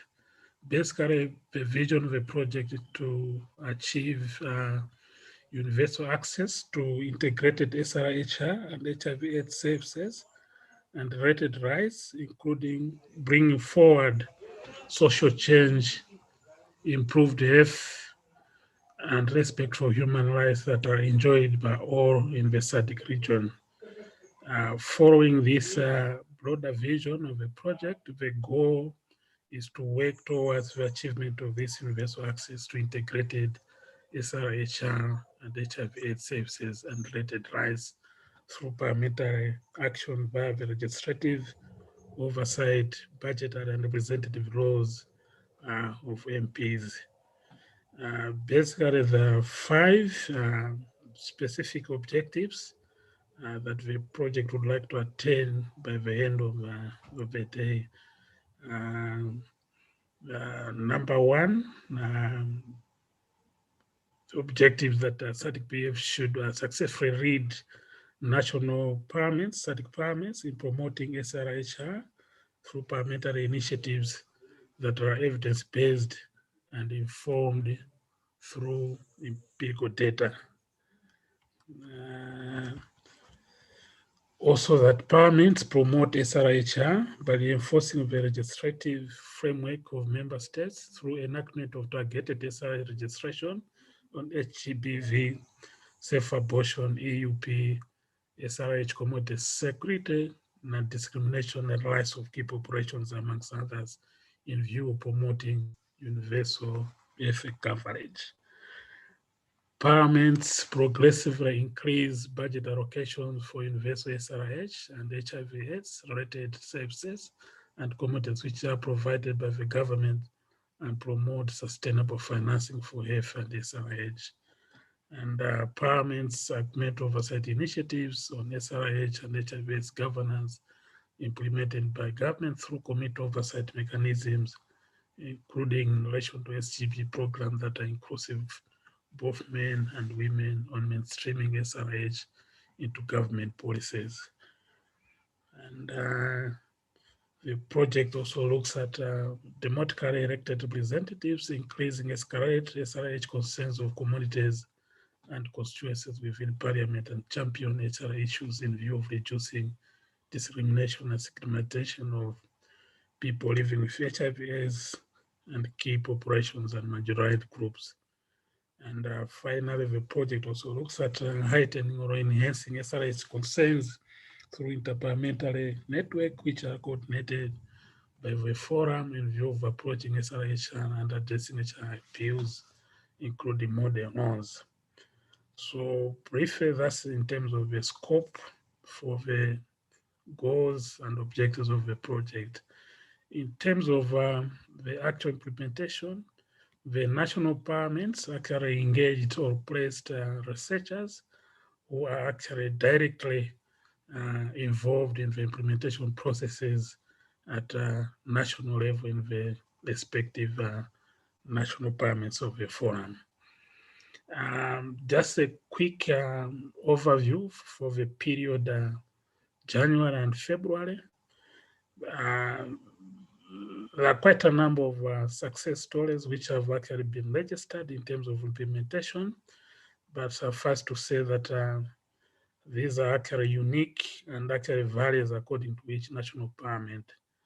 And also to mention that the outbreak of COVID-19 has brought in quite a number of challenges that have directly affected implementation of the project in the national parliaments. Of course, measures have been taken for mitigation purposes as a way of striving to attain the set targets amidst the challenges which are actually being encountered due to the outbreak of COVID-19. As of January 2021, national permits, most of the national permits were actually at a break due to the lockdowns and other issues. Despite that, some managed actually to meet with UNESCO representative for the operation at UNESCO SADC-PF support, which aimed at promoting awareness and acceptance of CSC in the SADC region, as well as ensuring or securing the ESA commitment beyond the year 2021. In February, national parliaments actually managed to review their work plans and implemented most of their activities throughout March 2021. Consequently, currently national parliaments are busy compiling their country level annual reports. With this overview, I would like to mention that we're in the process of formulating a detailed work plan for the project for the year 3. And I think probably in May, we should be in a position to have a comprehensive report for the project, which will actually be presented to the committee. At this point in time, let me call upon Mr. Raj, the accountant for the project, to give a snapshot of, in terms of year 3, in terms of the activities which have actually been lined up. Maybe before I do that, maybe Madam Secretary General, as you are the father and founder of this project, maybe you may wish to have 1 or 2 remarks on the same.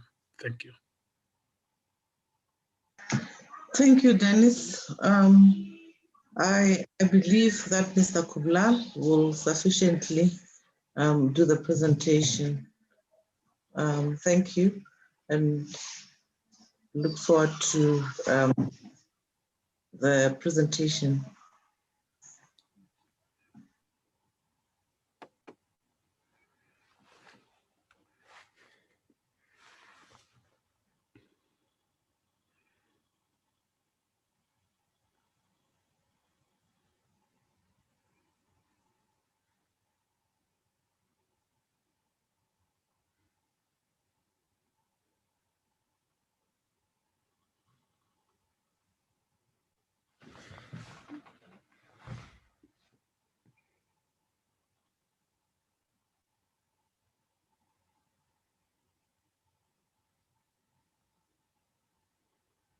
Mr. Kublal, I think we cannot hear you.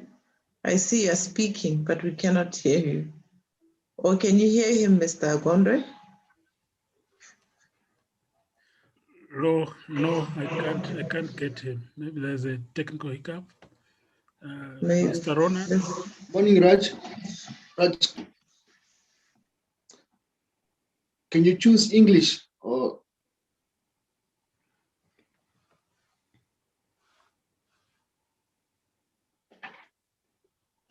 You call him directly.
Is everything okay?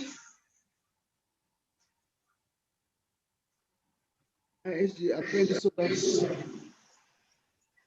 Mr. Kublal. Yeah, I'm calling him on the WhatsApp.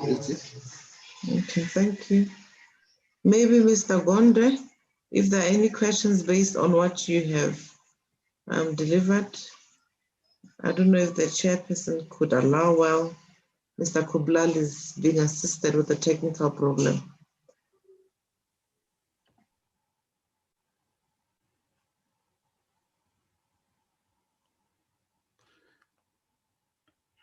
Madam SG and honorable members, if there are any questions or comments on what has been presented, I can take it up. Thank you.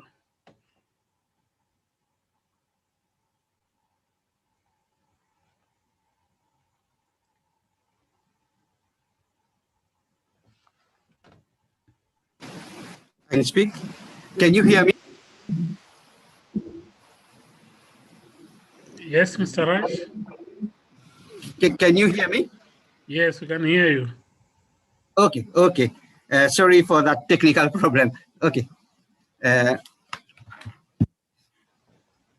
will try to share the screen with a document.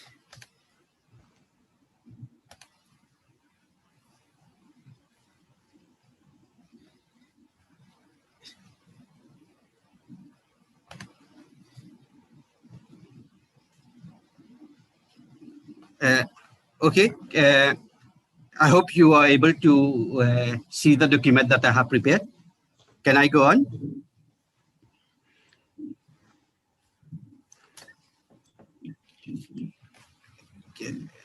Hello, yes, can you hear me? Proceed. Yes, we can hear you. You may proceed. Okay. Just increase the image. Okay, let me just try to increase it.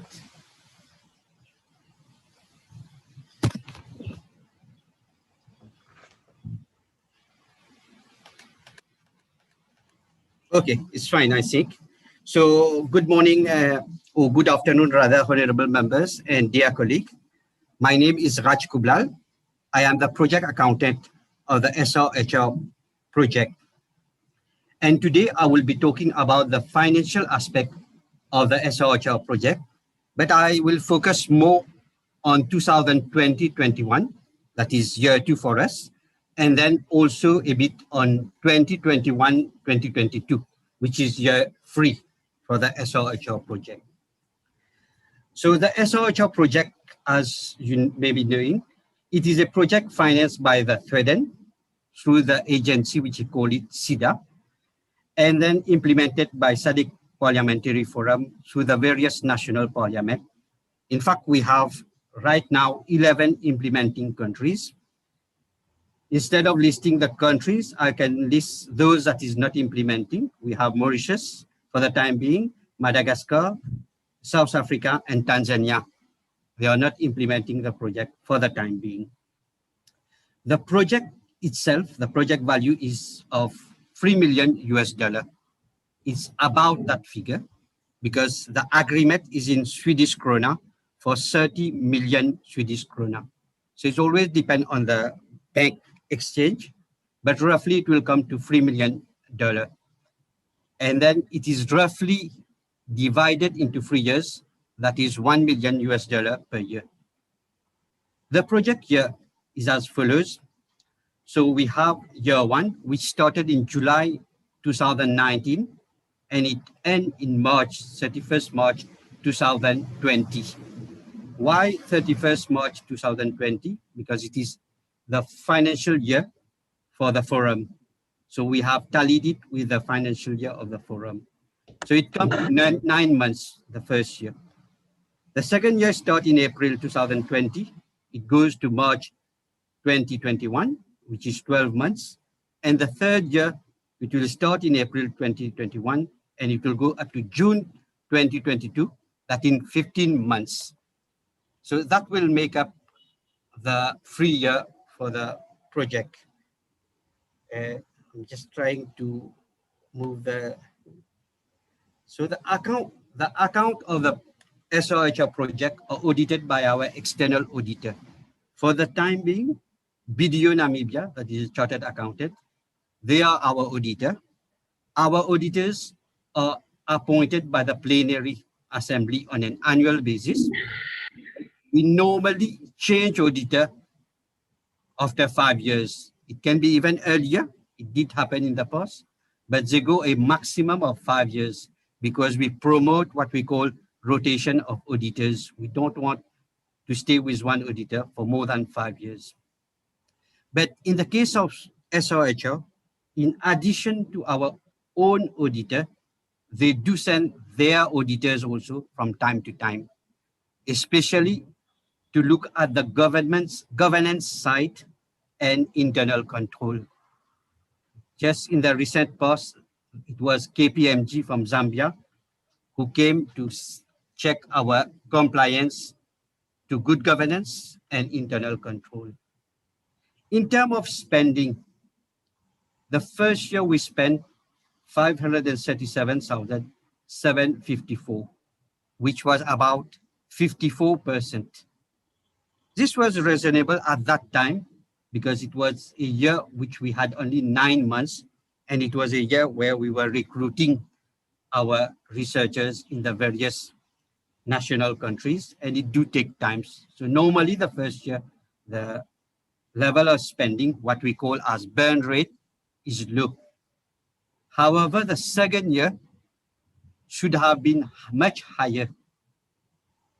Unfortunately, we do have certain difficulty, which I have mentioned in the paper.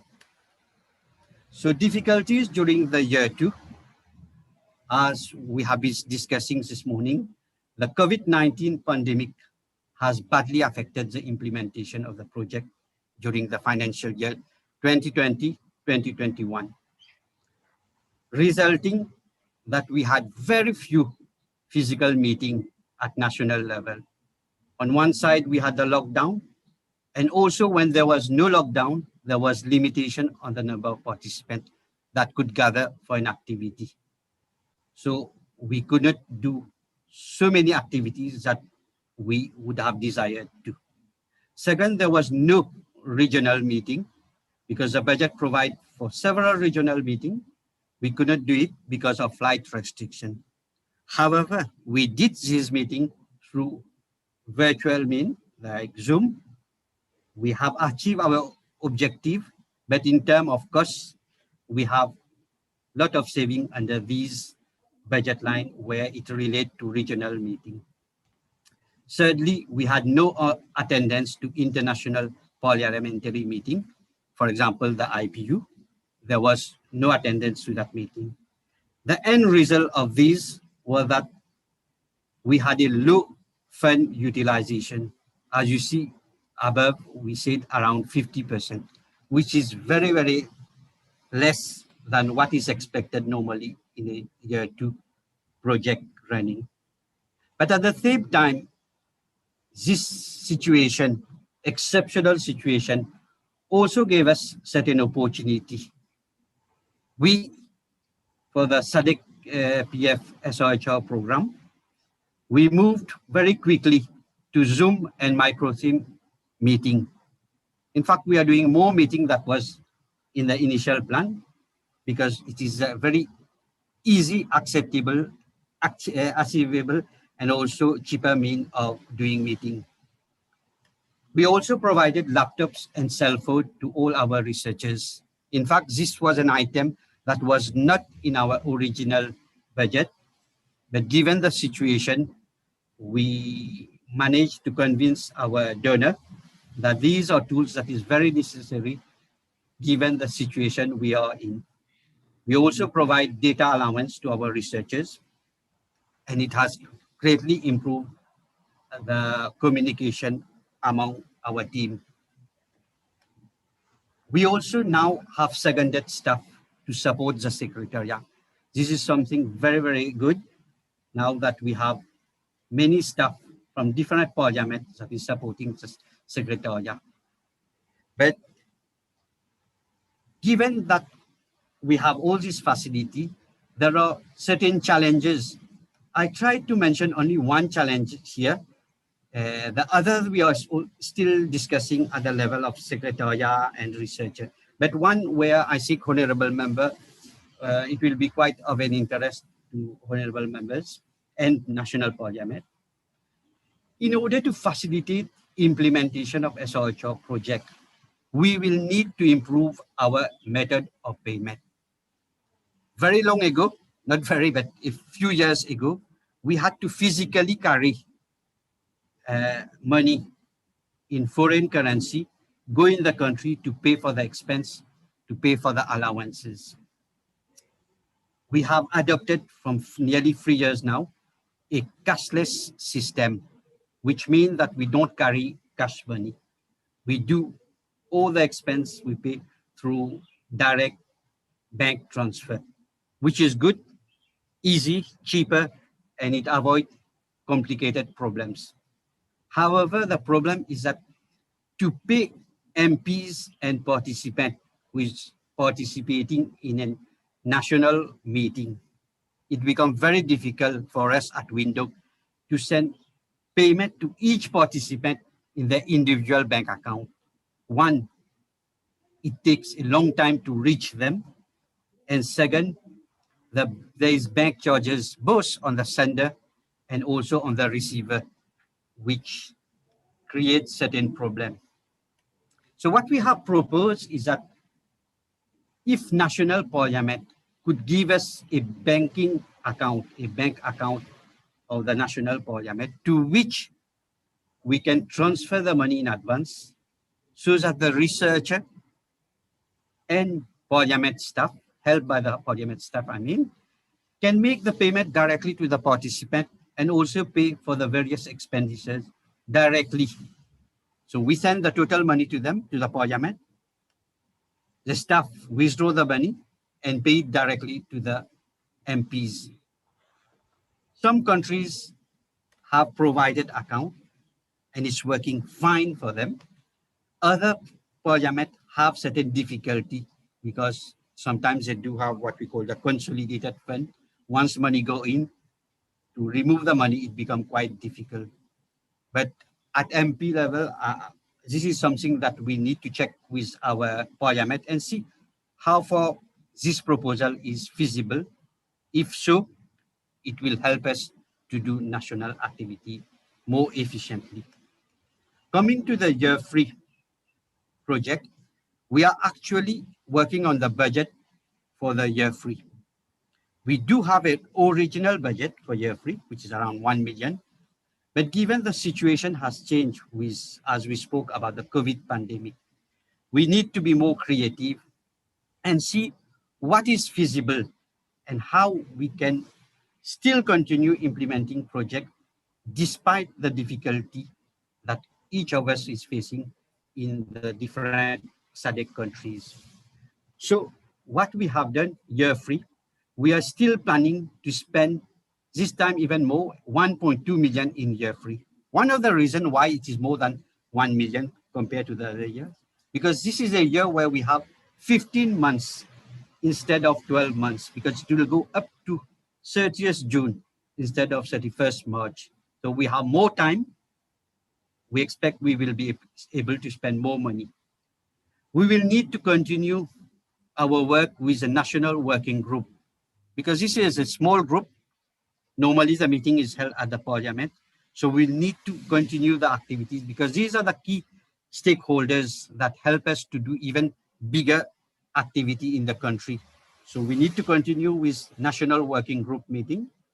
We need to continue with the capacity development session. It's normally for MPs, parliament staff, and other stakeholders. So these activities should continue. And we have budget allocated for this. So researchers should be able to continue with this activity. We are going something new. We are going ahead with a new model law. This will be a model law on public finance. Most of the recruitment process has nearly been completed, and in weeks or months maximum, we'll be able to start with the new model law. This is something that should be completed well before the end of the financial year or end of the project. On the other hand, we will continue with the e-communication that we have started last year, trying to automate and use communication, e-communication more efficiently. So we'll continue with the e-communication. We will also have a corporate governance executive that will help us to support the Secretariat, especially to improve the governance aspect of our organization, so which is much welcome. And lastly, there is something that I have mentioned in several meetings, but I'll put it again, that in our budget for SOHR, we have a special budget for the recruitment of a legal expert at national level to assist members to better understand bills, normally that are related to SOHR, but even those bills that is a bit related, we can consider it. This is at parliament level. I explain it in a different way, is that if you have a new bill in your parliament and members want to get some expert advice from lawyers or legal drafters, they can use this budget line to recruit those legal experts that will help them to better understand that is the bill at their national level. So it will be a national bill and it is a lawyer from their particular country because they were the one who will better know the context of the law in that particular country. Surprisingly, this is a budget that have not been used in year 1, year 2. This is something that we can consider it in year 3, and we can see if some countries can use this budget. We are very open to it. If there is any doubt, they can contact myself, the Secretary General, or we have a policy and legal analyst who can better explain and see how it can be achieved. To conclude, I would say that we need to be very optimistic. We hope that this coming financial year, that is the 2021-2022, which is the year 3 and the final year of the project, will be much better than the year 2. With the vaccination program in the region, I think most of the countries have now embarked in the vaccination program. We will be able to have some physical meeting in the second half of the financial year. In fact, the budget for the year 3 has been made up or built on this assumption that although we are having virtual meeting, which is going on, we may have certain physical meeting in the second half of the year. So with this, Chair, I will end, and our question will be most welcome. Thank you, Chair.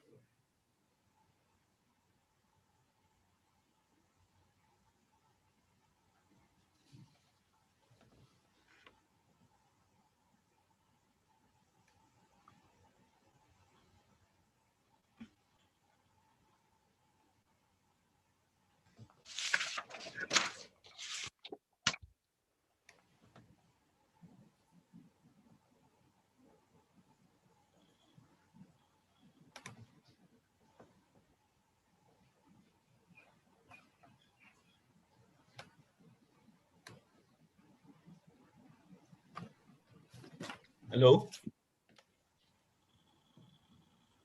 Hello? Yes, yes.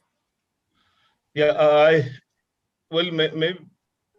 maybe mine, should I start by saying good afternoon, honorable MPs and the other members. Mine is a clarity-seeking point. Under opportunities in your presentation, I have two, in fact, I have two issues. You spoke about secondment of staff to support Secretariat. And you also spoke under fund transfers and others. You also spoke about having a corporate governance executive to support the Secretariat. Is this the same thing, or these are two different structures? Are they supporting the same secretariat? Maybe if you can elaborate a little bit on that one, I don't understand it. Yeah. Thank you, Honorable Member. In fact, it is supporting the same secretariat. So it is SADC PF at Windhoek, but also the project that is spread all over the different region. So it is the same secretariat, but it is two different set of staff. One, we have the seconded staff. Normally, these are staff from different parliament in SADC that has been seconded to the SADC PF. So they are here from different parliament to help us in our administrative and management of the secretariat in Windhoek. Over and above that one, we have recruited a corporate executive officer under the SRHR project because we had a budget for that position for 2 years. So that person will be recruited. Again, it's recruited from the SADC countries. So it's a competitive recruitment. So it's recruited. So he or she will work for the same secretariat. It's mainly to improve our governance aspect and compliance side of it, because it was something raised during an organization assessment that was done by Sweden, by KPMG Zambia. So one of their recommendations was about the compliance to good governance and also risk management. Also, I forgot to tell on that one of the opportunities is that we have done a lot of work on risk management. So the new officer on corporate governance executive will help us on compliance and on risk management. Thank you. If I may assist that Madame clarification, Raj. Yes. Oui, Madagascar veut parler. If I may sit to clarify, Chair, is the chairperson there? He's being represented by Honorable Lossi. Oh, okay. The chair is still out of the meeting. Okay, if I may just clarify, the reason why the issue of the corporate governance and that of the secondary staff is being reported in this particular context. Let's just to assist in simplifying, the gentleman called Dennis Gondwe, who is speaking currently, who has been the committee clerk, is one such staff member who has been seconded from Malawi Parliament, sitting in Malawi to assist this committee.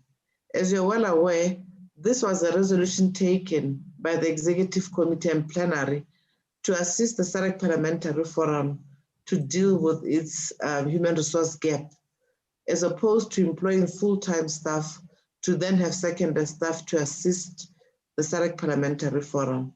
So he is assisting in this committee. As you are aware, members, I could not continue with the committee in the current circumstances. His secondment is being funded by the SADC Parliamentary Forum.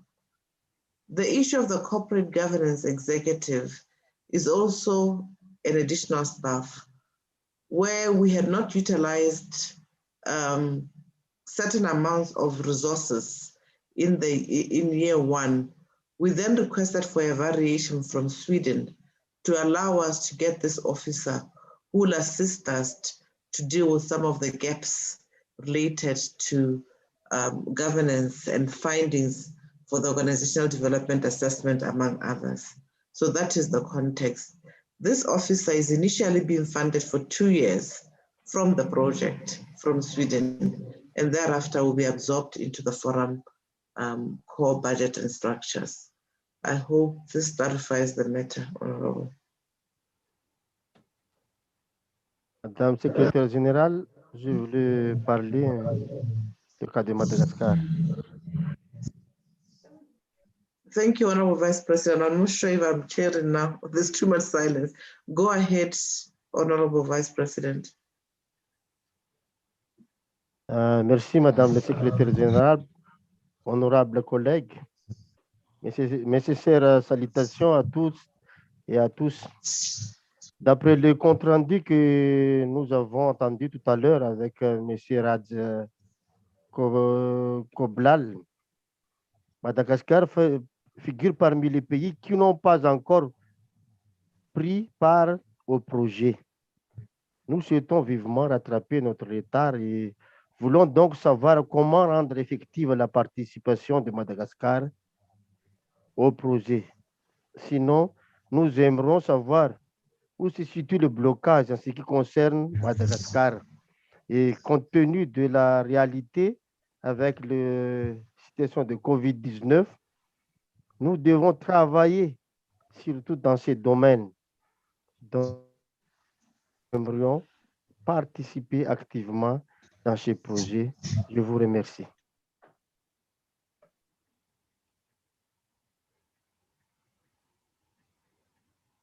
Thank you, Honorable Vice President. The Director of Finance, of Human Resources and Finance is on the call. May she kindly respond to the issue raised by Madagascar.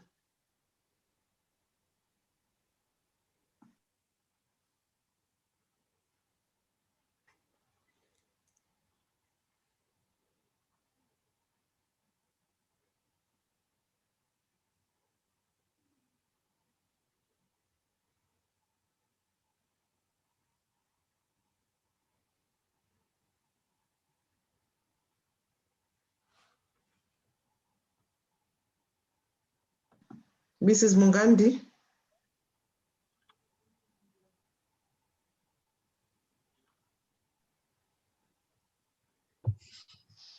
Yes, SG. Kindly respond to the issue raised by the Vice President. Apologies, I did not get the issue, if it may be repeated. The Vice President would like to know how Madagascar can put forward their interest to participate in the project, a staff member or participate in the project.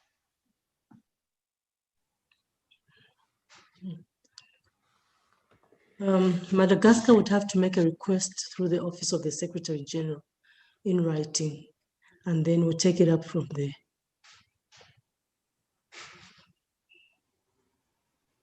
Maybe just to add to that what has been said, we had indicated to the clerk of Madagascar, in fact, in a committee meeting previously, the invitation was extended to all countries, including Madagascar. At that time, Madagascar had indicated that they were not ready. And at this point, on year 3, if Madagascar would like to join, they'll have to write to the SADC Parliamentary Forum, requests for the sample contract and the qualifications required for the researcher. You will note that other parliaments have recruited a committee clerk from within the parliament who was doing similar work or who they feel is competent. In other parliaments, they recruited a staff member from outside parliament to fill the gap. But given the paucity of time and the fact that we're already in year 3 of the project, Madagascar would have to weigh its options in terms of how soon and quick they could give us the staff member, or they could recruit from outside or assign a staff within the parliament who's able to join the project. What then happens, I think I'll hand over to Mr. Kublal to basically indicate how the staff member will be supported financially, or the parliament will be supported financially to then begin to assist the parliament on the options available to them. Thank you. Can I come in? Go ahead. Yeah, in fact, when we prepared our original budget, we had already provided for all the SADC countries Unfortunately, some countries were not able to join for one reason or another. So how do we support the country in terms of implementing the project? It is first, we have a budget for the payment of the salary of the researcher. So if Madagascar is coming in the project, they will need to recruit a researcher at the national level. And it is us who will be paying the monthly fees up to the end of the project. Unfortunately, it's only year 3 now. However, year 3 is still 15 months. So once it's recruited, we will be able to pay for all the 15 months the salary. It is a salary in US dollar. So we pay it every month. In addition, we do provide data allowance, as I was saying earlier, for the researcher to be able to communicate with us on a regular basis. Once this recruitment is done, we always have facilities where we train them, even through virtual meeting. We'll be able to train that researcher about the activity, the budget, and how we proceed with it to achieve our objectives that we have set for each and every countries. So we are here to help, and we do have the fund, and it will be most welcome if countries can contribute to the project. Thank you.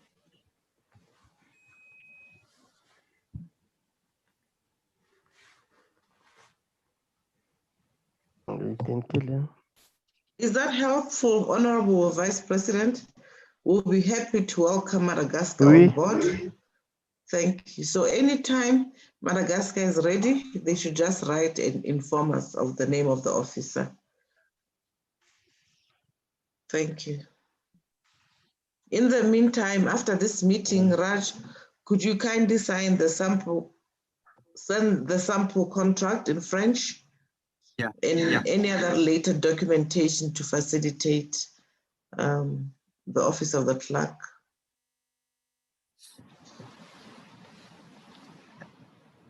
If Chair, if we don't have any other question, can I conclude?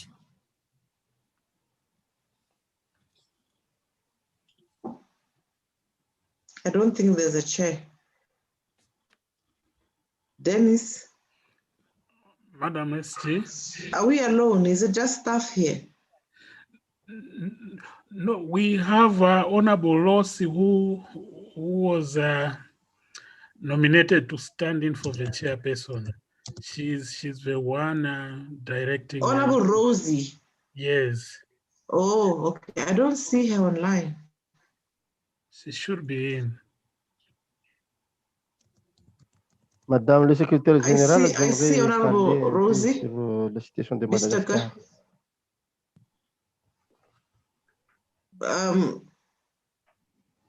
Honorable Rosie? Yes, I'm here. Okay. We are worried that the staff have cooed the members from a committee proceeding. Kindly take over the proceedings. Yeah, but it looks as if the vice president is back. The vice president is raising a hand to request for the floor. Oh, okay. So please do guide me. Questions, and after the questions, or as the questions come, you could direct them to the secretariat. Thank you. All right. Thank you. Thank you so much. Yes, Madagascar has, the hands are up. Madagascar? Oui, merci Madame Rosie de m'avoir donné la parole. Mes sincères remerciements, et nous allons prendre des mesures nécessaires pour ce faire. Et je crois que nous devons faire notre effort pour rattraper notre retard. Et les semaines prochaines, nous allons envoyer notre demande écrite par le biais de notre secrétaire général pour notre sincère volonté de collaborer et travailler dans ces projets. Merci. Thank you, Madagascar. I can see Louisa. Louisa's hand is up. Louisa? Luisa, the floor is yours. Oh. Honorable Luisa. Muito obrigada. Muito obrigada, senhora presidente desta sessão. Boa tarde, honoráveis deputados. O meu boa tarde também à nossa secretária-geral. Eu não quero propriamente falar sobre as finanças, mas quero falar sobre o projeto. Em primeiro lugar, para saudar o Fórum Parlamentar da SADC por estar a implementar este projeto em 14 parlamentos, já num período de 3 anos. Agradeço também por me terem dado a palavra neste encontro, que está a abordar uma temática comum aos nossos países e também aos nossos parlamentos. Eu entendo que os deputados, na qualidade de representantes do povo, devem, na sua função legislativa, fiscalizadora e também de controlo, prestar uma atenção especial na implementação deste projeto, sobretudo com principal incidência na igualdade do género, na violência sexual, na gravidez precoce, indesejada, nos abortos seguros, também no acesso à saúde e uma forte aposta, sobretudo, na humanização dos serviços de saúde.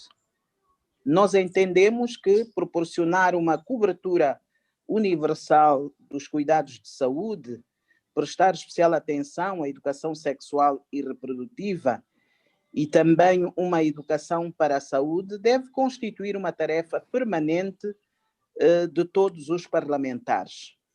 Em Angola, nós continuamos a trabalhar na implementação deste projeto e temos estado a registrar progressos relevantes, sobretudo no investimento em infraestruturas hospitalares, na formação e enquadramento de médicos, nas políticas também para baixar os preços dos medicamentos, um maior acesso aos medicamentos e um maior acesso também na cobertura das vacinas.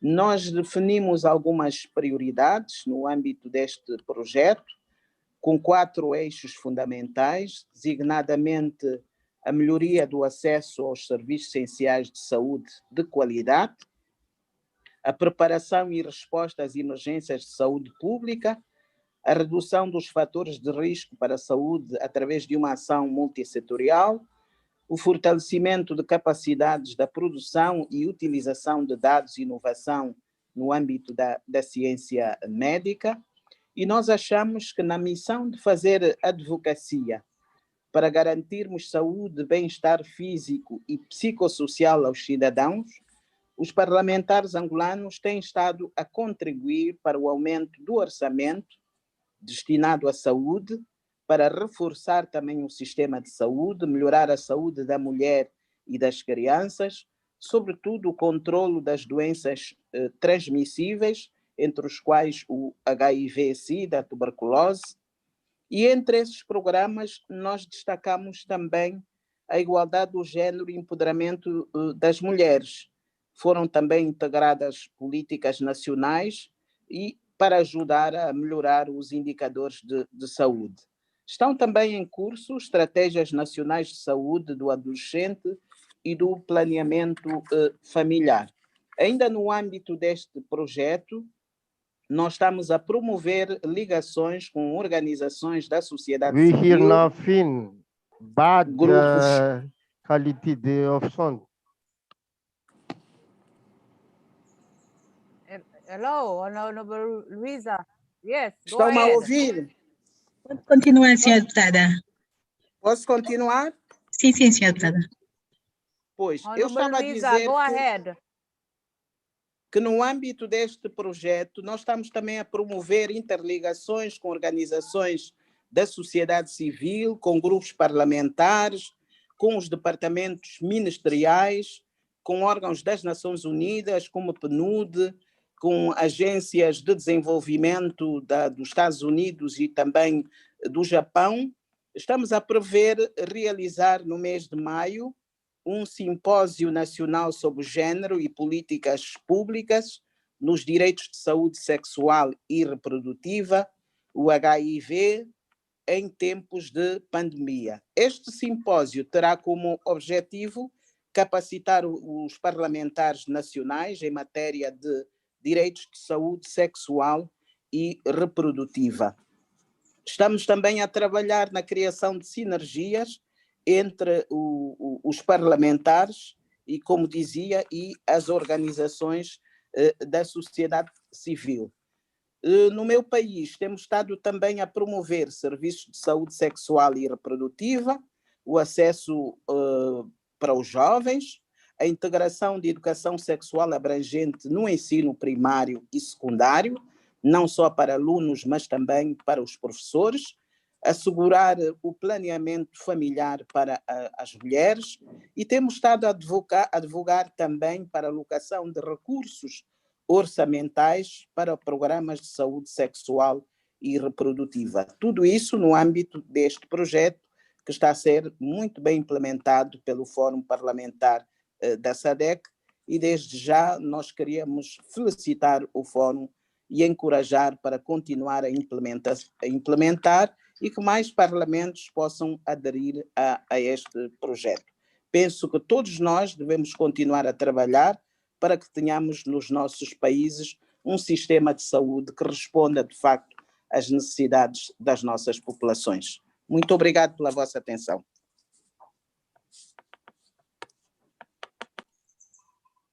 Thank you, Honorable Luisa. Secretariat? Yes, Honorable Rosie Bisto. Well, any other input from Secretariat to the Honorable from Angola, Honorable Luisa? From No, just to appreciate the amplification done by Honorable Luisa Damião, because Angola, like other countries, 11 countries, have been doing quite a good job, which must be showcased. And this is something that we encourage. We love to hear members of parliament, demonstrating the ownership of this project and also indicating the successes and how they're leveraging the mandated roles to make sure that they adhere to universal access to health, they adhere to other elements that Honorable Damião outlined. We really are working hard to make sure that we can document each country's case study. The monitoring and evaluation specialist is currently looking at issues around universal health coverage. She has come up with a mapping exercise and she has put that in Excel. But we are going to be working with our communication specialists to make sure that we can really document those interventions around health system strengthening, the whole issue around budgets. Some countries went further to come up with an insurance for the people.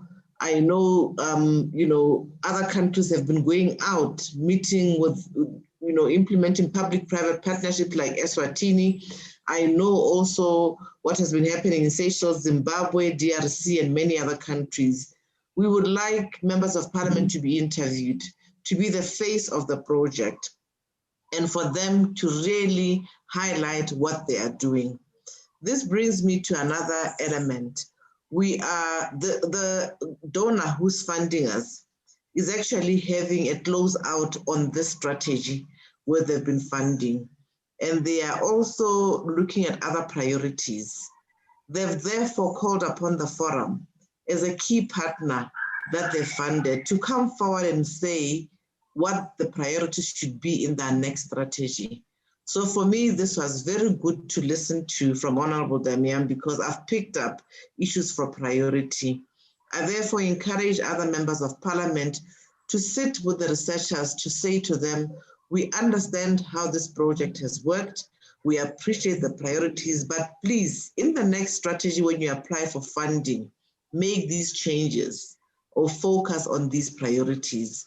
We are also aware of the fact that when we drew up the program, We had put in workshops, capacity development and things like that. Members of parliament may say to us, we want to do road shows.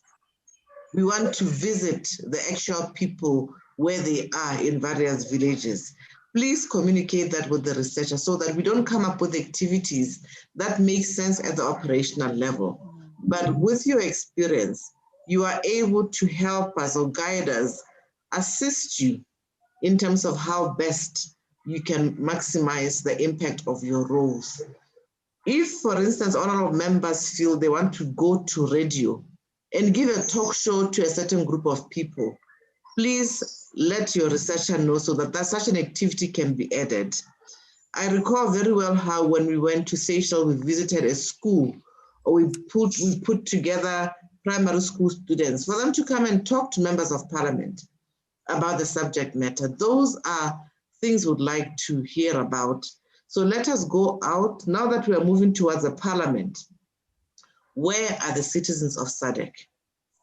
How can we show that their voice is integrated?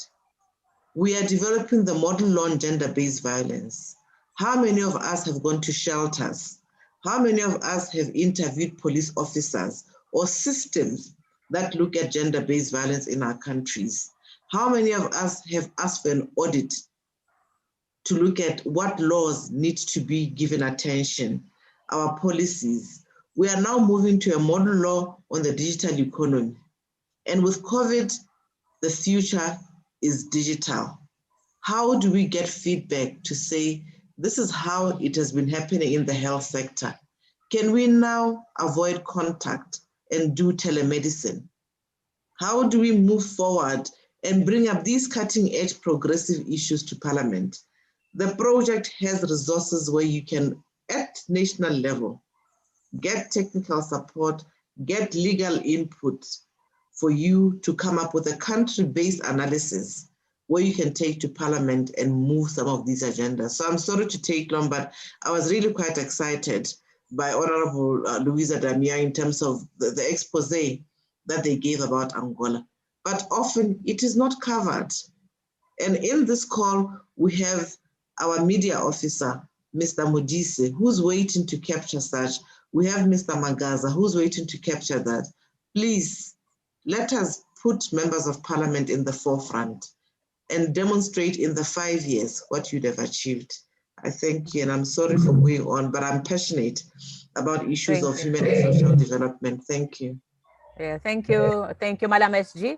I presume, well, I think this is very great implementation strategy, which will benefit especially the high-lying fruits in regards to sexual reproductive health and rights. Any other members? I can see, I presumed Madagascar. Madagascar. Madagascar's hand is still up. Yes, Madagascar. Honorable. Dr. Lovani Lovanira. Voilà, Lova. Dr. Lova. Merci, Madame la Présidente, de m'avoir donné la parole. Moi, personnellement, je suis médecin, spécialiste en santé publique. Donc, je suis mieux placé pour développer notre stratégie d'intervention dans ce projet.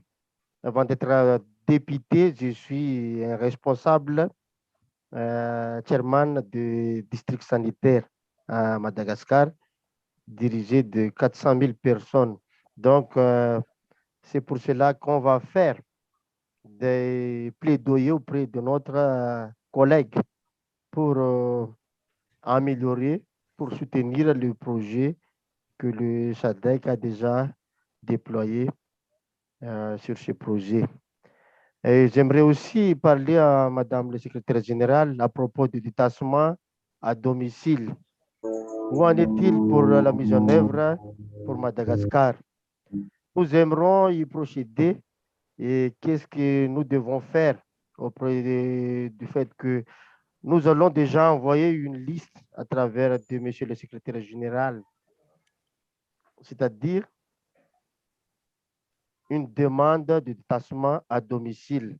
Et nous allons confirmer que nous allons faire l'effort nécessaire pour recruter les chercheurs locaux pour nous appuyer dans la réalisation de ce projet. Je vous remercie. Merci.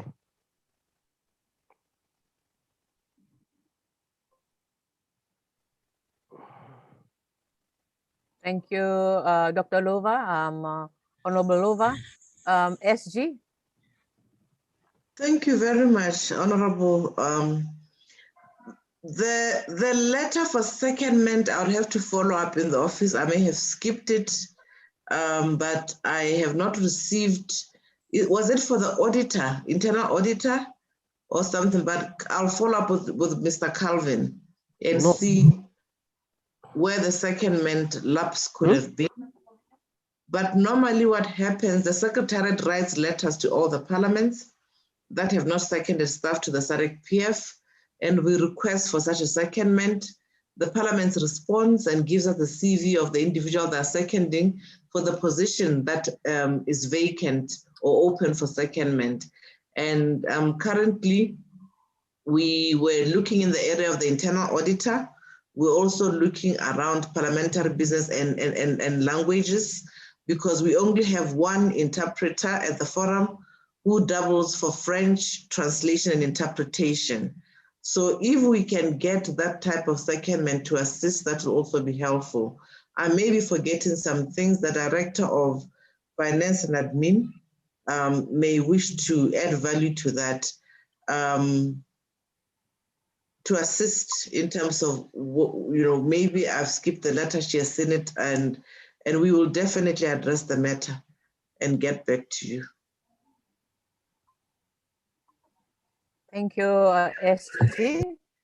Je crois que nous avons déjà envoyé des lettres sur la nomination des secrétaires de commission à domicile. C'est quoi ça?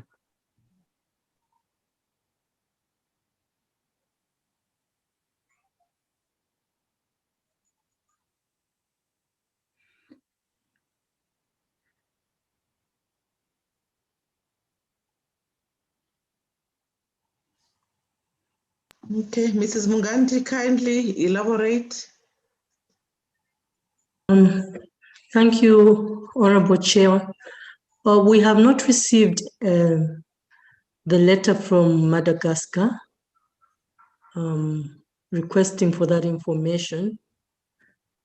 But we did send a request to Madagascar among 4 other parliaments to consider seconding an internal auditor to the SADC Parliamentary Forum. And we have not received any response to that letter as well. So far, there's nothing that has come through from Madagascar. Like SG indicated, perhaps the letter has been misplaced, and we'll check on it and then give feedback later this afternoon to Madagascar. But in terms of secondment policy, what it is that an agreement is entered into between the SADC Parliamentary Forum and the seconding parliament. And in the current scenario, what we do is that we are offering a small allowance to staff that are seconded to SADC-PF, currently at $400 per month to each seconded employee. These employees, as you know, are also members of staff of the national parliaments.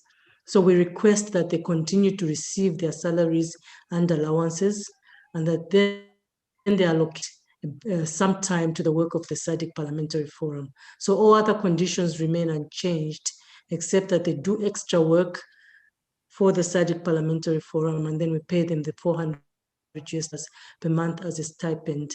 And then we also contribute towards data, internet facility, and we're currently paying about $140 per month towards that, in view of the fact that there's this, we're doing most of our meetings virtually, and obviously there are some that are working from home and may not be able to use the parliamentary facilities. And this data allowance will be reviewed and maybe withdrawn when the situation changes. But basically, that is how the secondment is currently working. Thank you, Chair. Thank you. Can we move on to Mr. Raj? Mr. Raj, can you conclude with the project? Je voudrais terminer en français. Si on n'a pas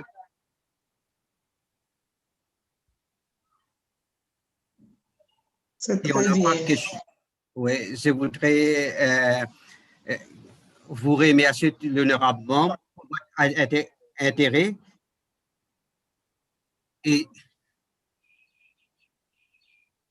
c'est tout pour le support à ces projets. Nous devons travailler ensemble pour le succès de ces projets. Et quant à Madagascar, et pour Madagascar, on est là pour vous aider. Si vous voulez nous joindre à ces projets,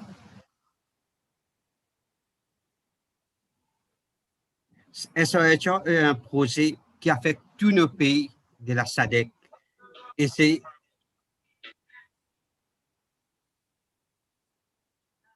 Et on est équipé, on a toutes les expériences et toutes les ressources pour que le projet doit être un succès. Je vous remercie. Merci.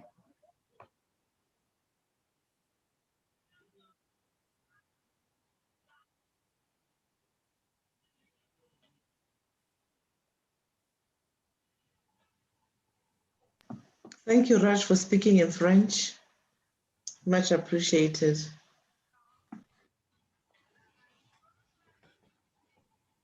Merci. Merci.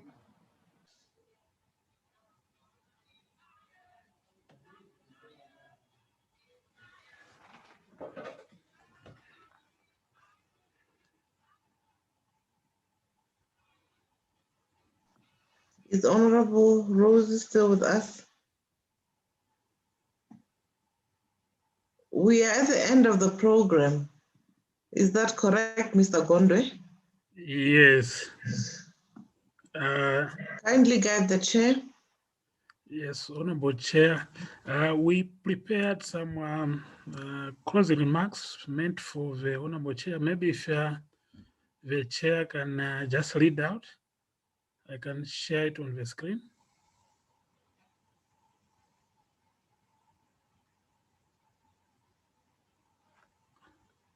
Honorable Chair. Please go ahead. I'm back again. Yes, I was saying that we prepared, we have come to the end of the session. We prepared some remarks for the Honorable Chair and the very to make the closing statements. Now I was saying that is it in order if I share it on the screen and then you read out? That would be great. That would be fantastic. Thank you. Okay, thank you.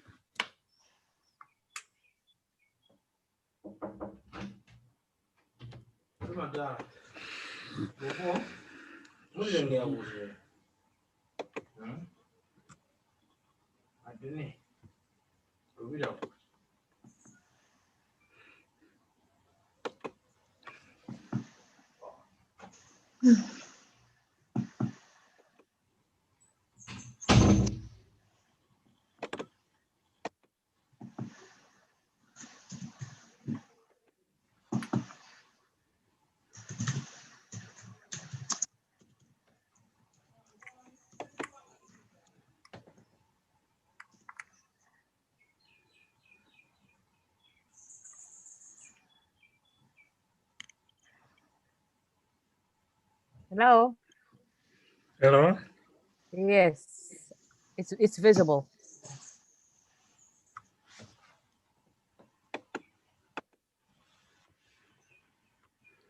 Yeah, you Okay, can that's proceed. better. Yes, thank you very much. Thank you. Honorable members, Ms. Boemo Sogema, SADC PF Secretary General, the Secretariat. It is great pleasure or honor for me to make a closing statement on our meeting this afternoon. Well, from the morning till this afternoon. Honorable members, I am delighted to note that as a committee, we have been able to meet virtually and hold our meeting as planned.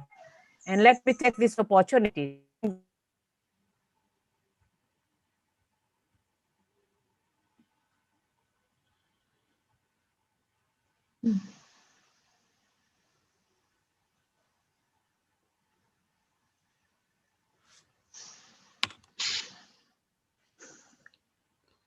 Honorable Chair, we can't hear you.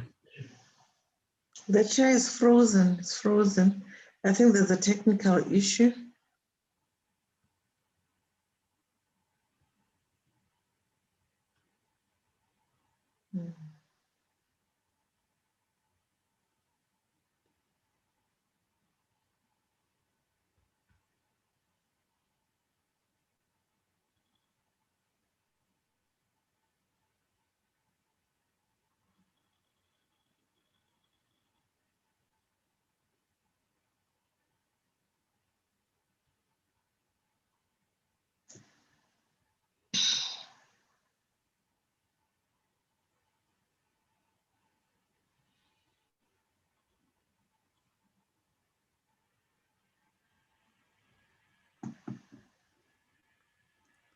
Hello, Mr. Ronald.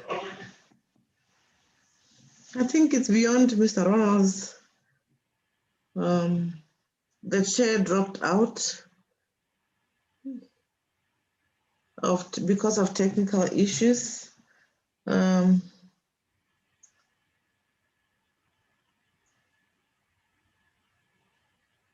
guess we can request the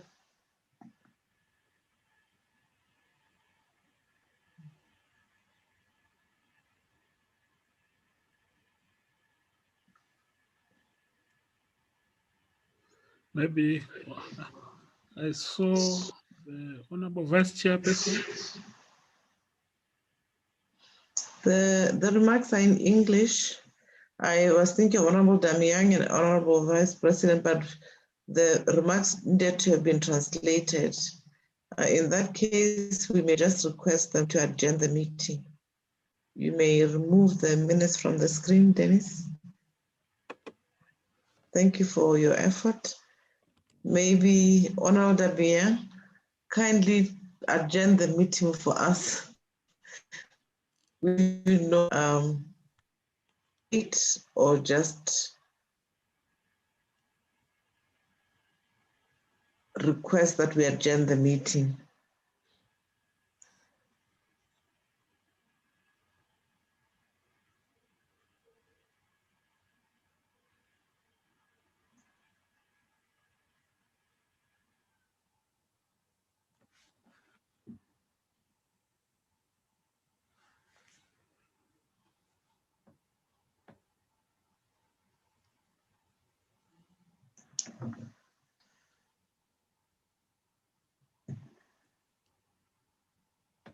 Maybe honorable members, in the absence of the interim chair, and also noting that we may be waiting for longer than it is desirable, allow me to request that the meeting be adjourned until we meet again. I thank you, honorable members. Thank you, Madam Minister. Host, kindly terminate.